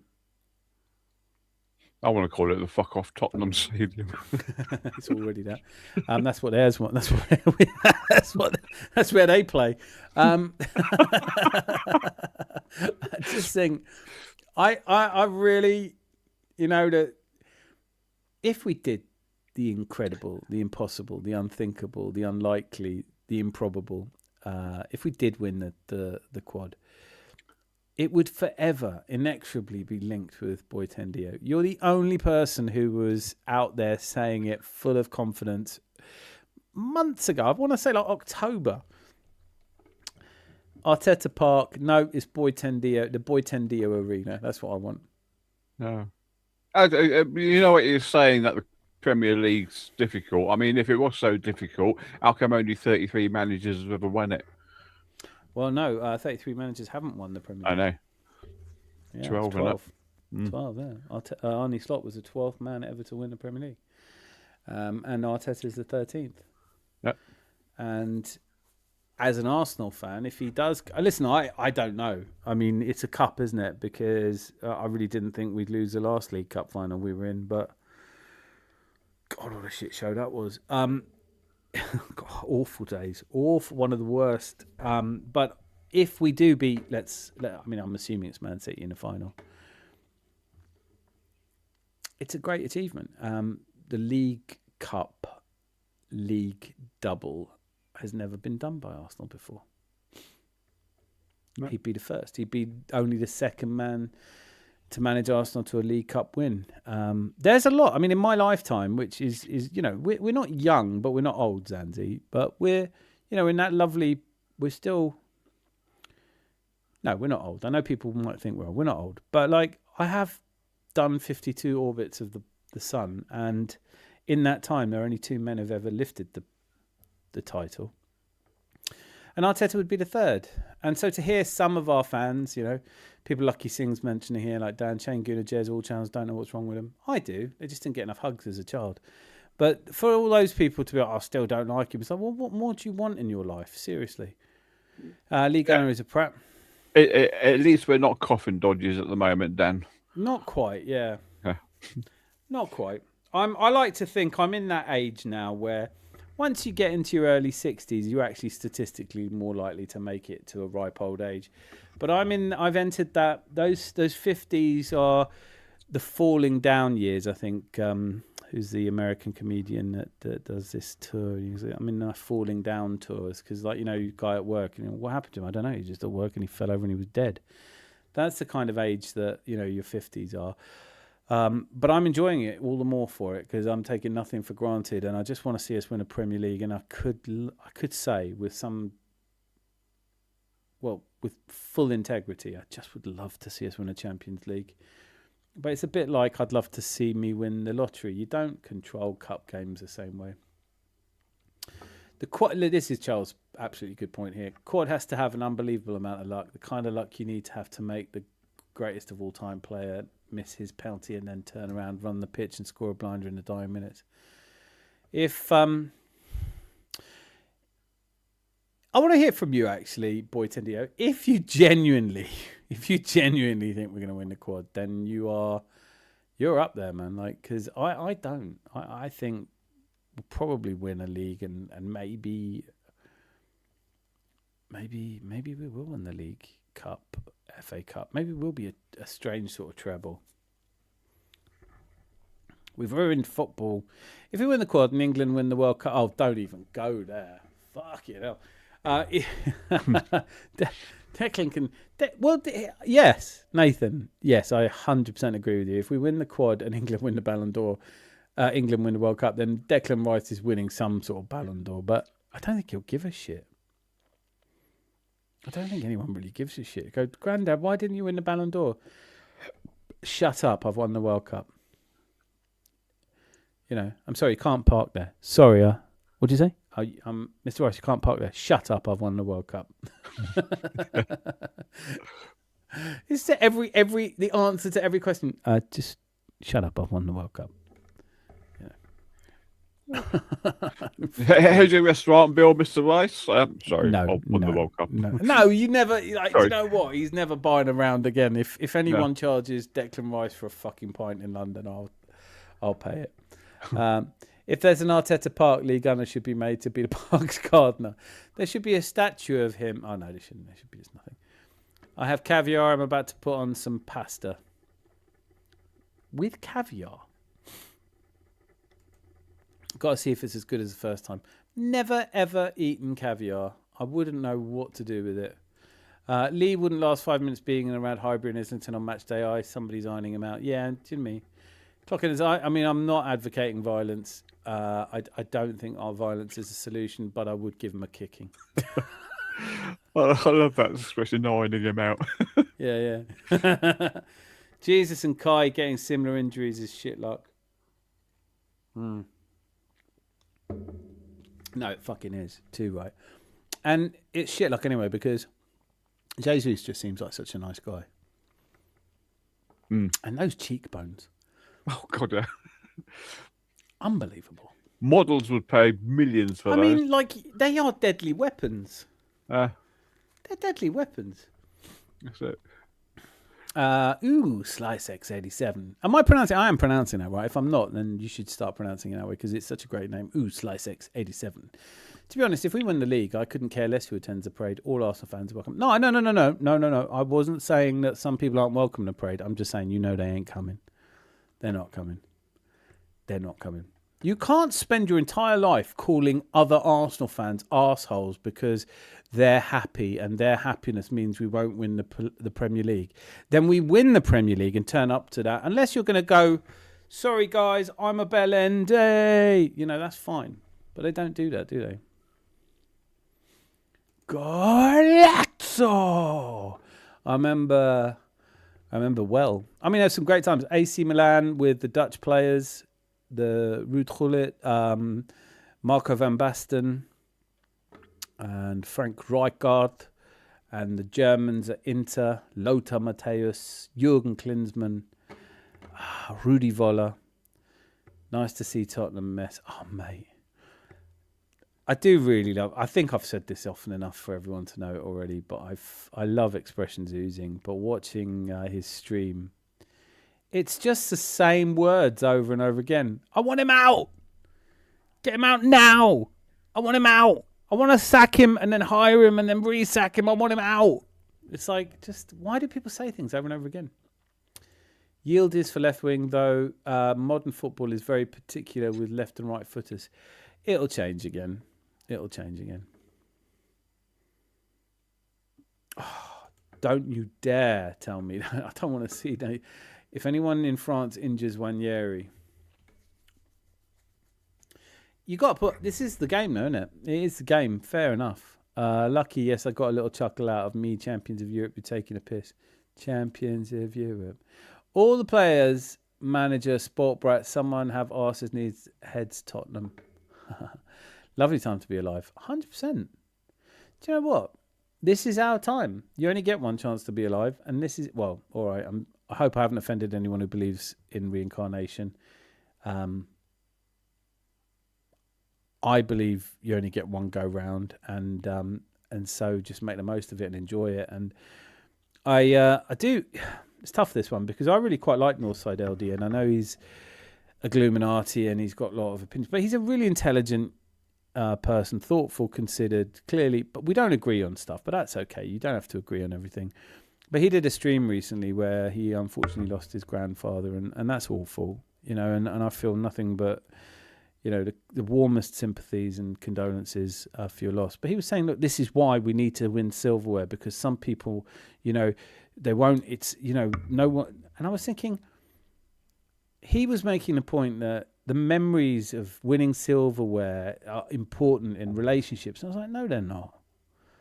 No, they're not. Like, I took my youngest to Uckfield.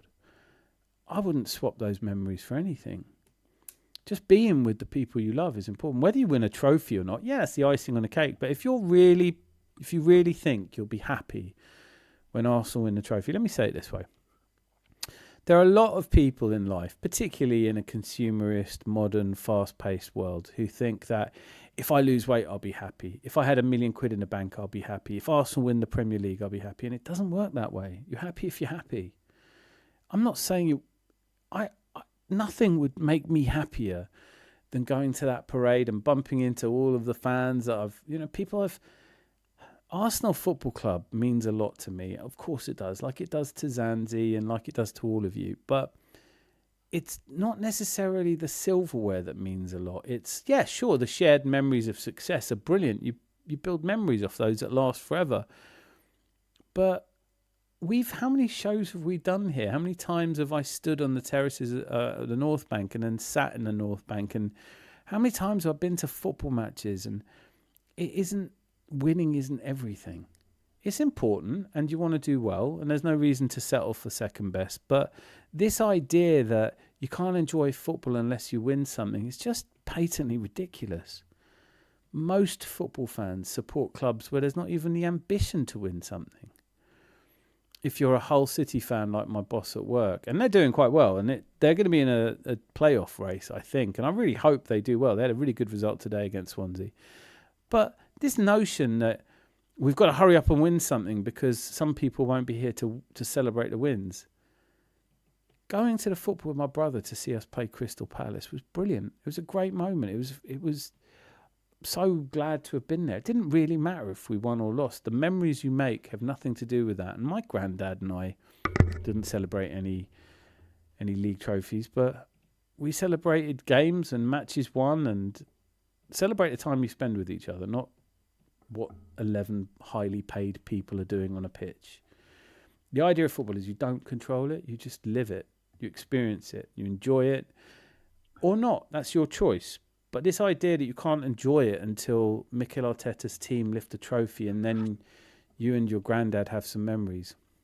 I'm sure you have fantastic memories together, and it wouldn't be that different if you'd won a league. Because I see, when you look around football, QPR, granddads taking their grandsons to the games, not because they think, oh, this might be the year we win the Champions League, but just because it's something to do together. And like I said, going to Uckfield, we did win the game. I can't actually remember I think it was a 4-1, 5-1 actually, but it didn't matter. It was just the day you spent together, right? So anyway, thanks for indulging me, but I just wanted to say football isn't about silverware. No. If it was, then there wouldn't be many people playing it. It's all these people now that, you know, it's like I said, they go, this idiot on League Under stream going, I should be paid £5 for watching that. It's like, well, no, because no one asked you to watch it. No one would miss you if you didn't watch it. Real City fans, I like Big Steve a lot. I think he did a great, you know this, you have you seen the box that they do on Sky Sports where they get City fans and Man United fans and put them in a box and they don't let them watch the match. Have you seen that? No, I saw the one with is it Arsenal Tottenham? Yeah. Well, they did a similar one for City, and he's a massive City fan. I mean, he spends thousands of his own money to go all over the world. He's been supporting City since that York day.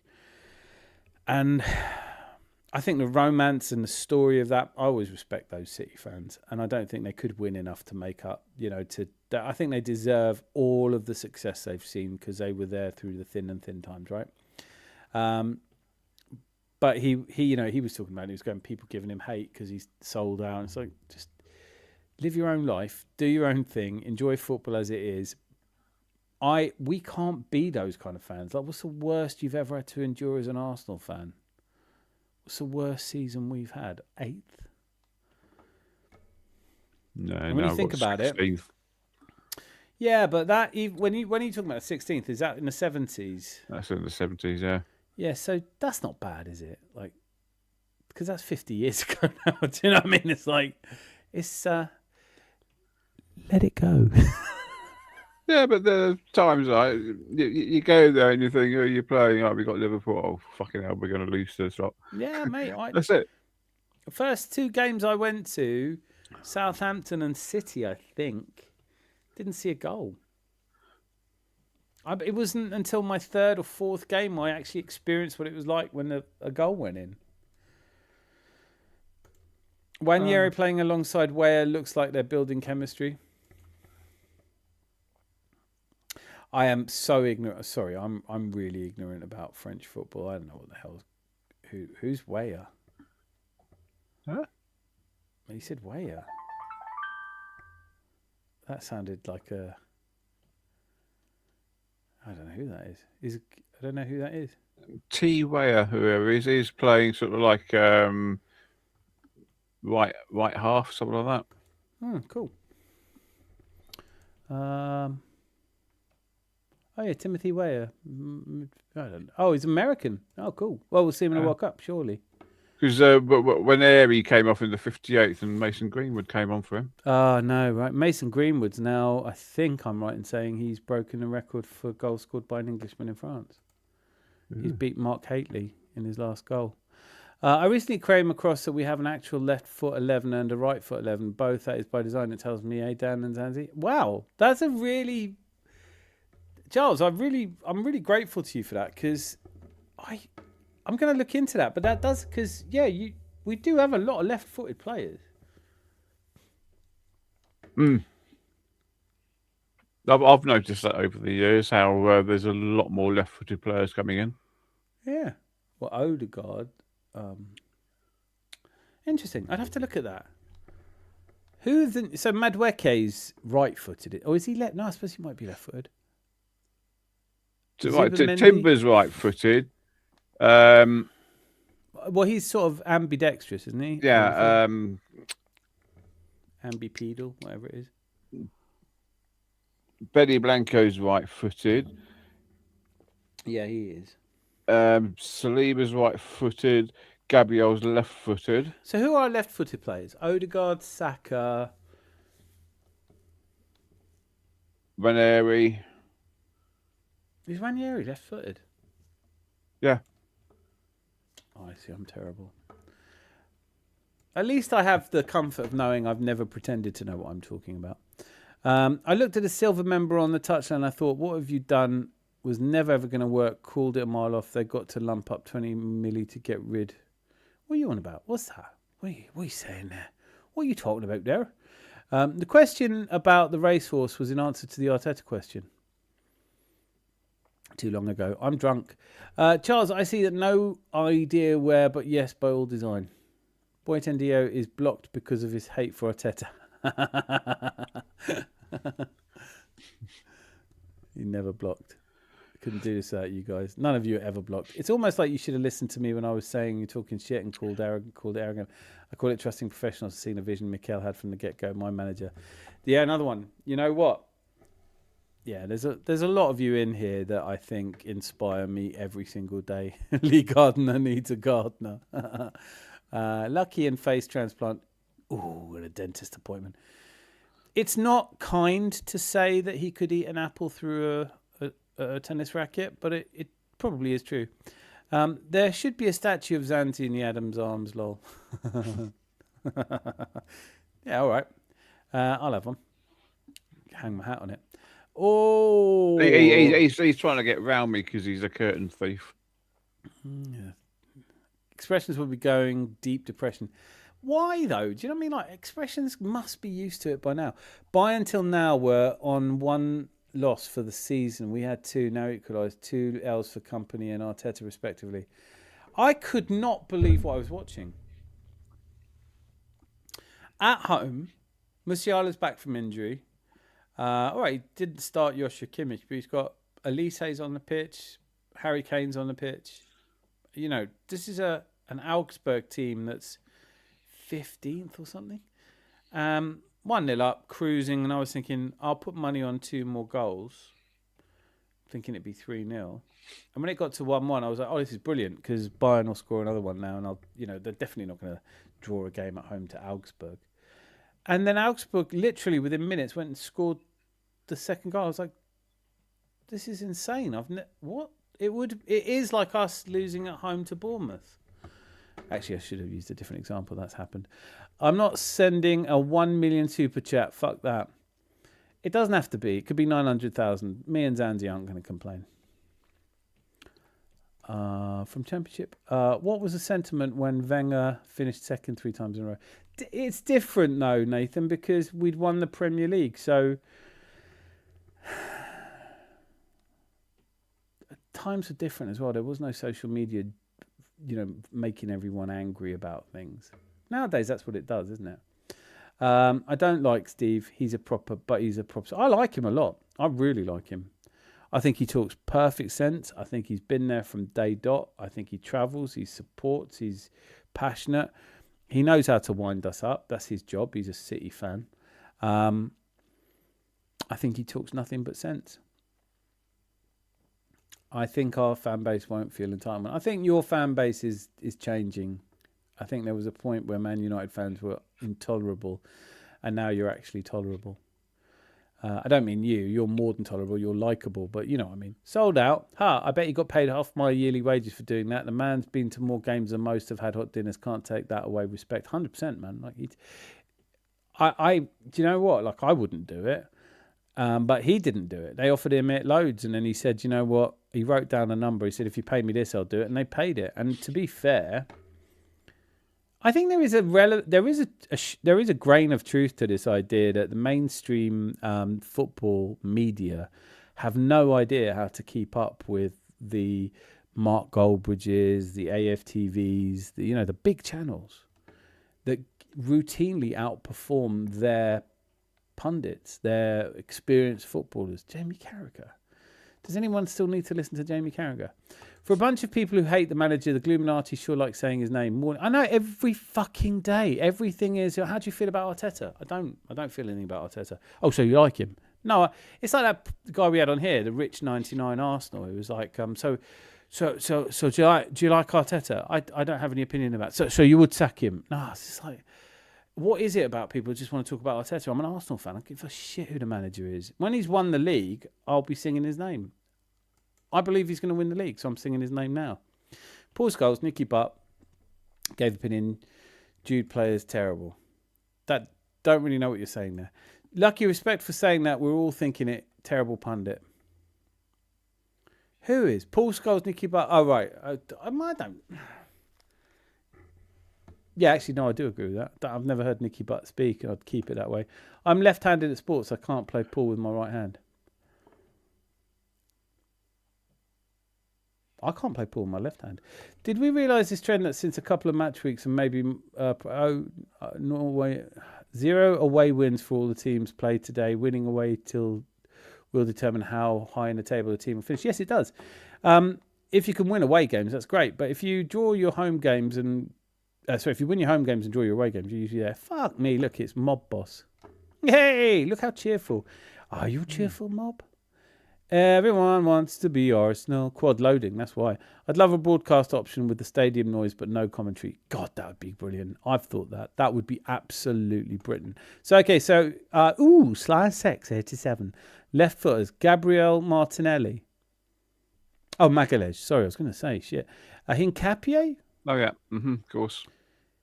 Is Hincapié actually left-footed, though? I know he plays on the left. Yeah, I'm sure he's left-footed. Yep, you're right. He's left-footed. Yeah. This is brilliant. I really appreciate this. Charles and Uslice X, you're really making good points here. Odegaard, Saka, Havertz. I didn't know Havertz. Oh, yeah, of course he is. I'm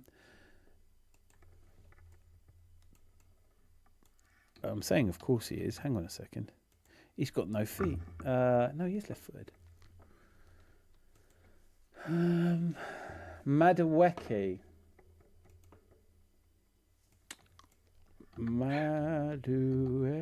Yeah, because his goals he scored in the Champions League were left-footed, weren't they? Yeah. And unbelievably, because that goal Calafiori scored against Man City, that blinder, he did that with his right foot.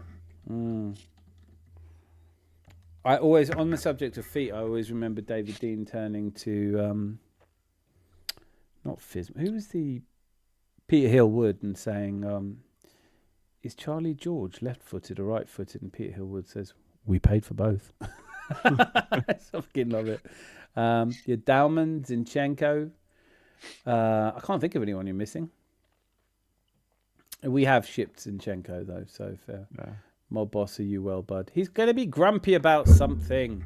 He's going to be upset about something. He's going to be like, well, everything's wrong. I used to spend hours and hours and hours every bloody week when I was a kid learning to kick with my left foot. Kick the ball, trap the ball, shoot again, kick the ball. No, do you know what, though? I used to spend hours kicking the ball against the wall, and then you just naturally use both feet. So I can trap it with my left pretty well, but when it comes to kicking, nope, I can't. It's for standing on. Look, I've got Rosie's back up here. Oh, God, I'm not going to live this down. We had a semicircular stone wall about 3 foot high, and because it is great big chunks of stone, you'd get weird deflections off it.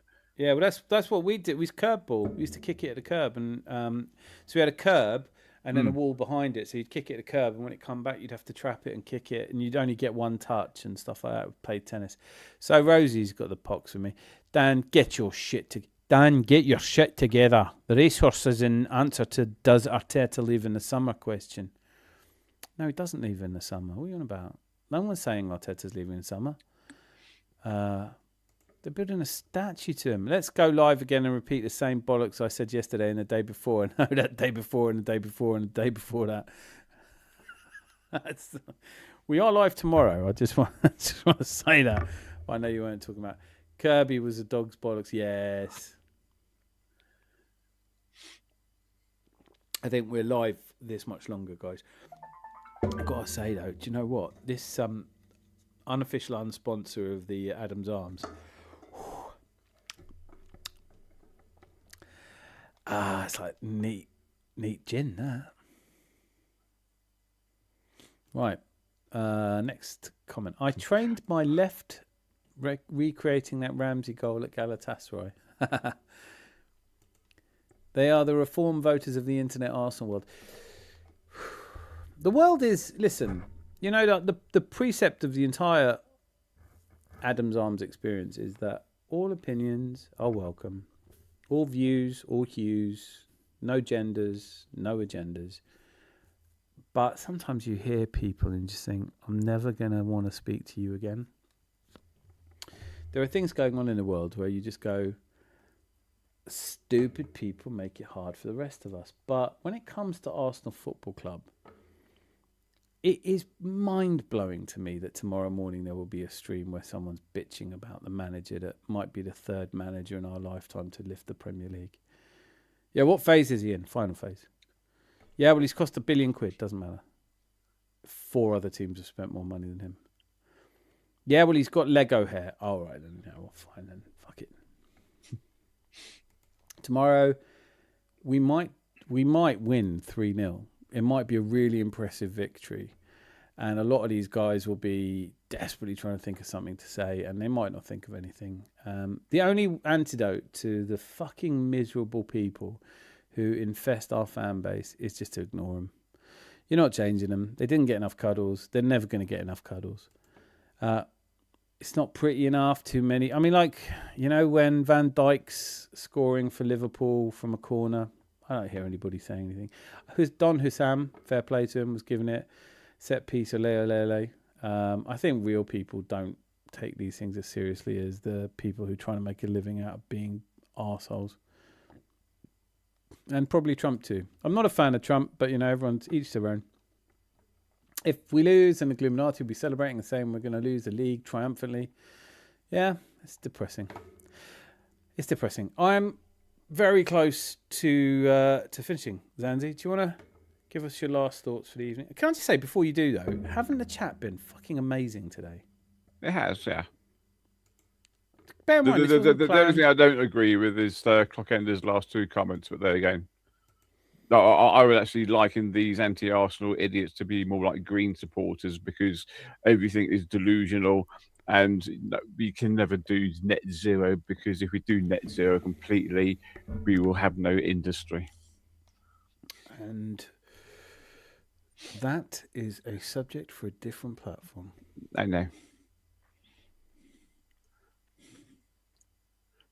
Listen, I don't think you and I are going to agree on a lot, on everything.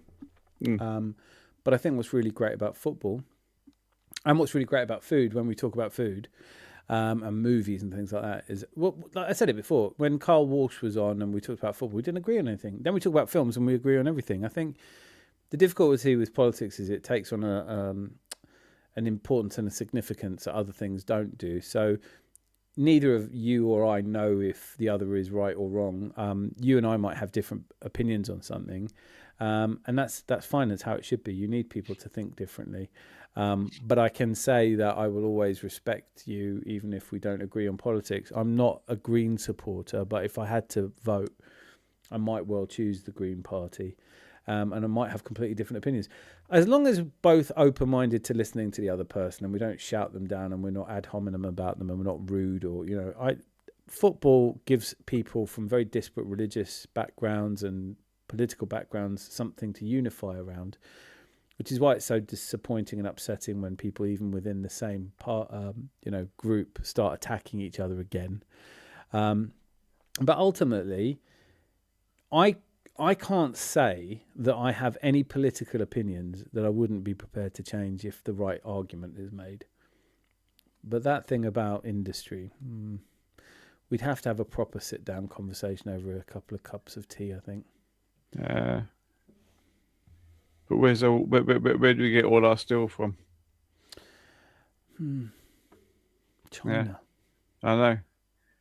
But we're green or net zero on the steel industry because we import it all in.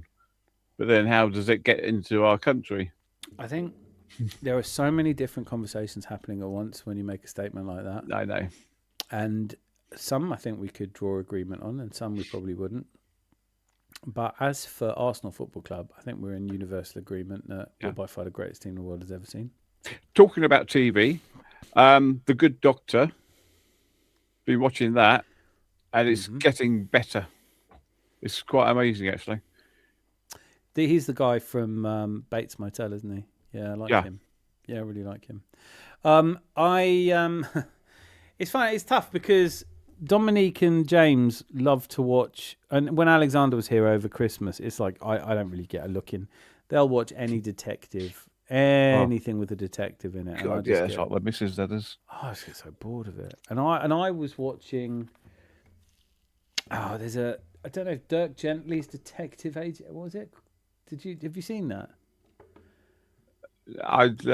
They just don't do anything for me. I mean, this is really wild and wacky. It's about a detective. It's really funny. I'd never heard of it. I started watching it today, and I was like, "This is really good." Very British in its development, but I was watching the American version. On that note, I will say to everybody, and Rosie asked earlier about movies. Mind Candy, which was I trialed it on here. I'm setting up a separate channel for reviews of TV shows and movies, things we can have conversations there. Once a week we'll have a Mind Candy. You're all welcome to. I will post the details as soon as it's up and running. I've just got to get some emails sorted. World War III, could you imagine? Arsenal miss out because clock ended. Do you know what I mean? Don't fucking say it could happen. Oh, No, there's not going to be a World War III. There's people who generally want World War III if it stops us winning. You know, Abby Summers off of Tottenham. I don't know. They just get her on here on YouTube all the time just to go, I don't like Arsenal. It's like, all right, we say something new for fuck's sakes. Liars, just like said, parties mentioned, I'll shut up now. Win, lose or draw, come Monday morning, the Gluminati will be the Gluminati. And would you want to live that life? No. Ugh. What's everyone's predictions for tomorrow? Let's get that in here. Join Dan on Sundays, Tuesdays, and on Cider Saturdays. Be mucky, I mean lucky. I love it. Usai Sex. I just watched, honestly, Dirt Gently. I'd never heard of it. I'm really enjoying it. I wanna do a mind candy about it because I wanna binge watch it and so comedy, books, music, all kinds of stuff that you love. It's a great place to discuss. Where is this Dirt Gently? On YouTube. All the episodes are on YouTube. YouTube. Oh right, okay. Yeah. Stop the yachts, brilliant phrase. Rutger Bregman, one of my favourite historian, economists, anthropologists. Dirt Gently. Dirt Gently is brilliant. It's a Dirt Gently detective agency. It's got nothing to do. I mean, it's bad. It's just mental. Man United 15-1. Rosie, do you remember when we started this? You know, these live streams, and you used to come up with silly bets, and I'd put money on them. I can't put money on that. 15-1. I can't put money on a result that's never going to happen. I mean, that's just mad. Can you just... You're far more intelligent than that. 2-1 Arsenal. I think it's going to be a popular one, Nathan. I've said... What did I say? 2-0? Can't remember. I've already said we're going to do a Villa on them, 4-1 to us. Yeah, you said that. I'd love that to be... do you know what? Yeah, actually, fuck it. 3-1 Arsenal. I think it'll be one of them... I remember Platt's header winning it late on. Earth Vader's giving it 2-0 Arsenal. Yeah, about right. About right, I'd say. But we'll be here to discuss it. Hasta mañana. Last words from Zanzi. Was it 1917? 2017 that we beat Man United 3-1 and we're like 3-0 up within 20 minutes.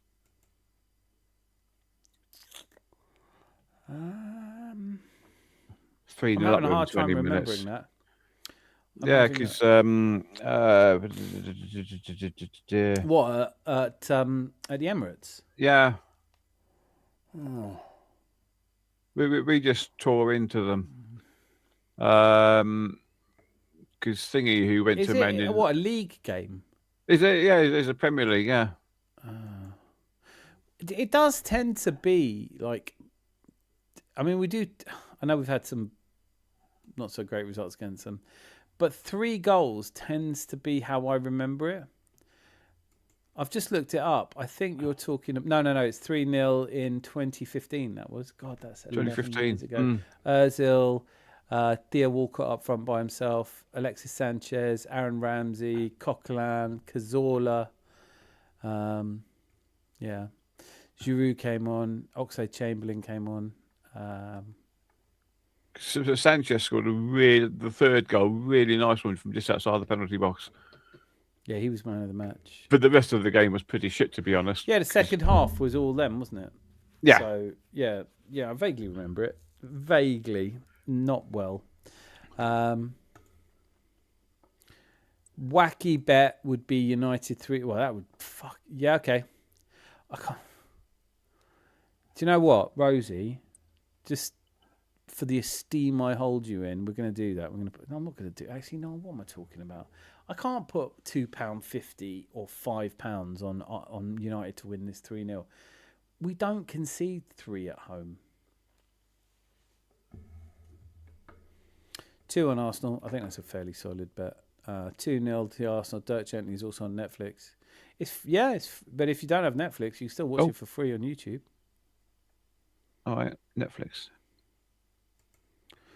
This has been a good show, Dan and Zanzi. The chat has been good too. I think the chat is the reason to come here. If I wasn't up front, I'd be in the chat. Also, it was refreshing seeing the ref in the City game. I haven't seen it. I'm going to go away. Tomorrow morning, I'll watch the match of the day. Also, went to the monitor but stuck with his decision. That's what Sean said earlier. I really respect that. I didn't see it. Because VAR apparently wanted him to give a penalty. He didn't. It didn't make any difference anyway. Man City somehow beat Wolves to get their first 3 points in 5 attempts. Zanzi, I'm going over to you now. Please do wrap up so I can go for a bit of sleep. Chat's been brilliant. I've got nothing against Clockenders. I respect what he says. As I say, everyone's been brilliant in the chat. Boy 10 Dio. He is the quad loading king. Dan, you are what you are. No, you're too kind. Even though you got a picture of a woman with her legs open on your shirt jumper. Do you know I haven't? Oh, wrong side. I know it doesn't, but it is. It doesn't actually distract. What your Rorschach test of my Kappa jumper is not my problem. Like what you see. Do you know the joke about a Rorschach test where the guy goes into psychologist and says, after about 20 minutes, the psychologist said, "Would you mind doing a Rorschach test for me?" He goes, "Oh, what's that?" He goes, "Well, ink blot test. I'll show you some ink blots and you tell me what you see." And he pulls out the first one. He goes, "Yeah, that's a nun being raped by a skinhead." He goes, "Okay." "And what's this one?" "Oh, that's a nun being raped by a zebra." He goes, "Oh, right, okay." "What do you see with this one?" "Oh, that's a nun being raped by a football team." He goes, "Do you think you have a bit of a problem?" And he goes, "Me? You're the one with the pictures, mate."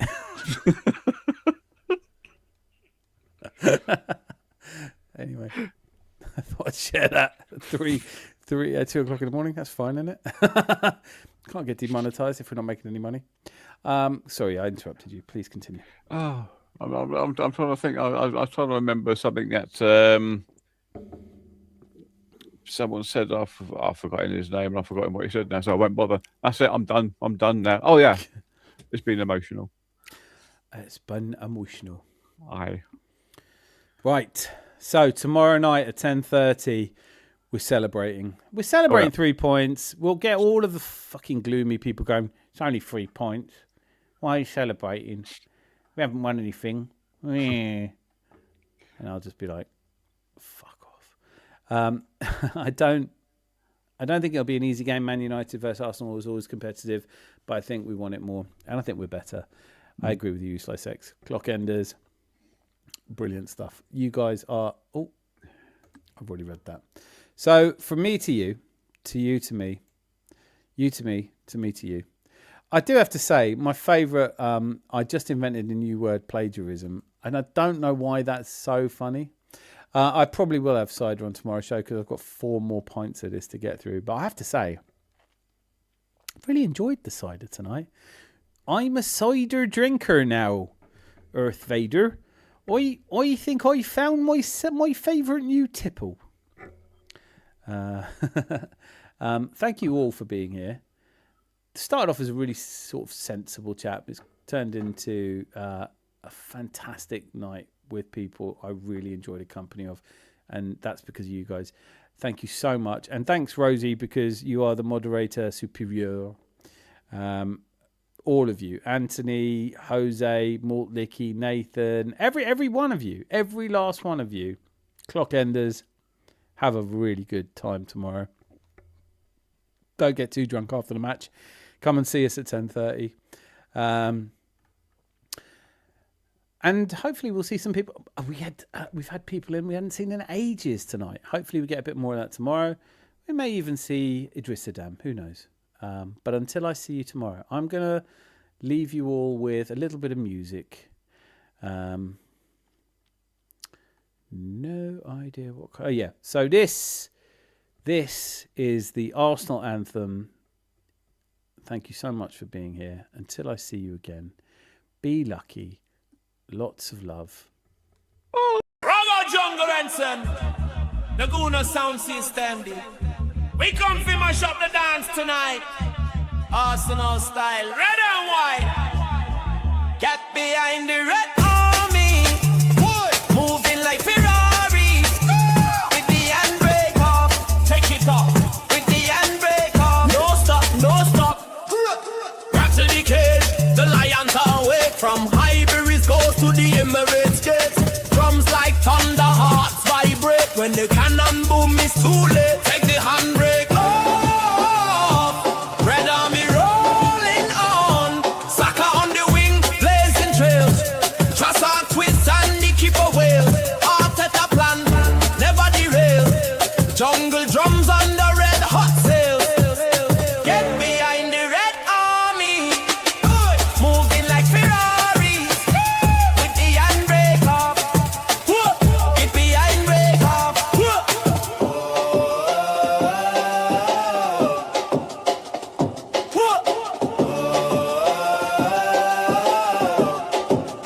Get behind the Red Army. Moving like Ferraris. With the handbrake off. Take it up. With the handbrake off. No stop, no stop. Red Army.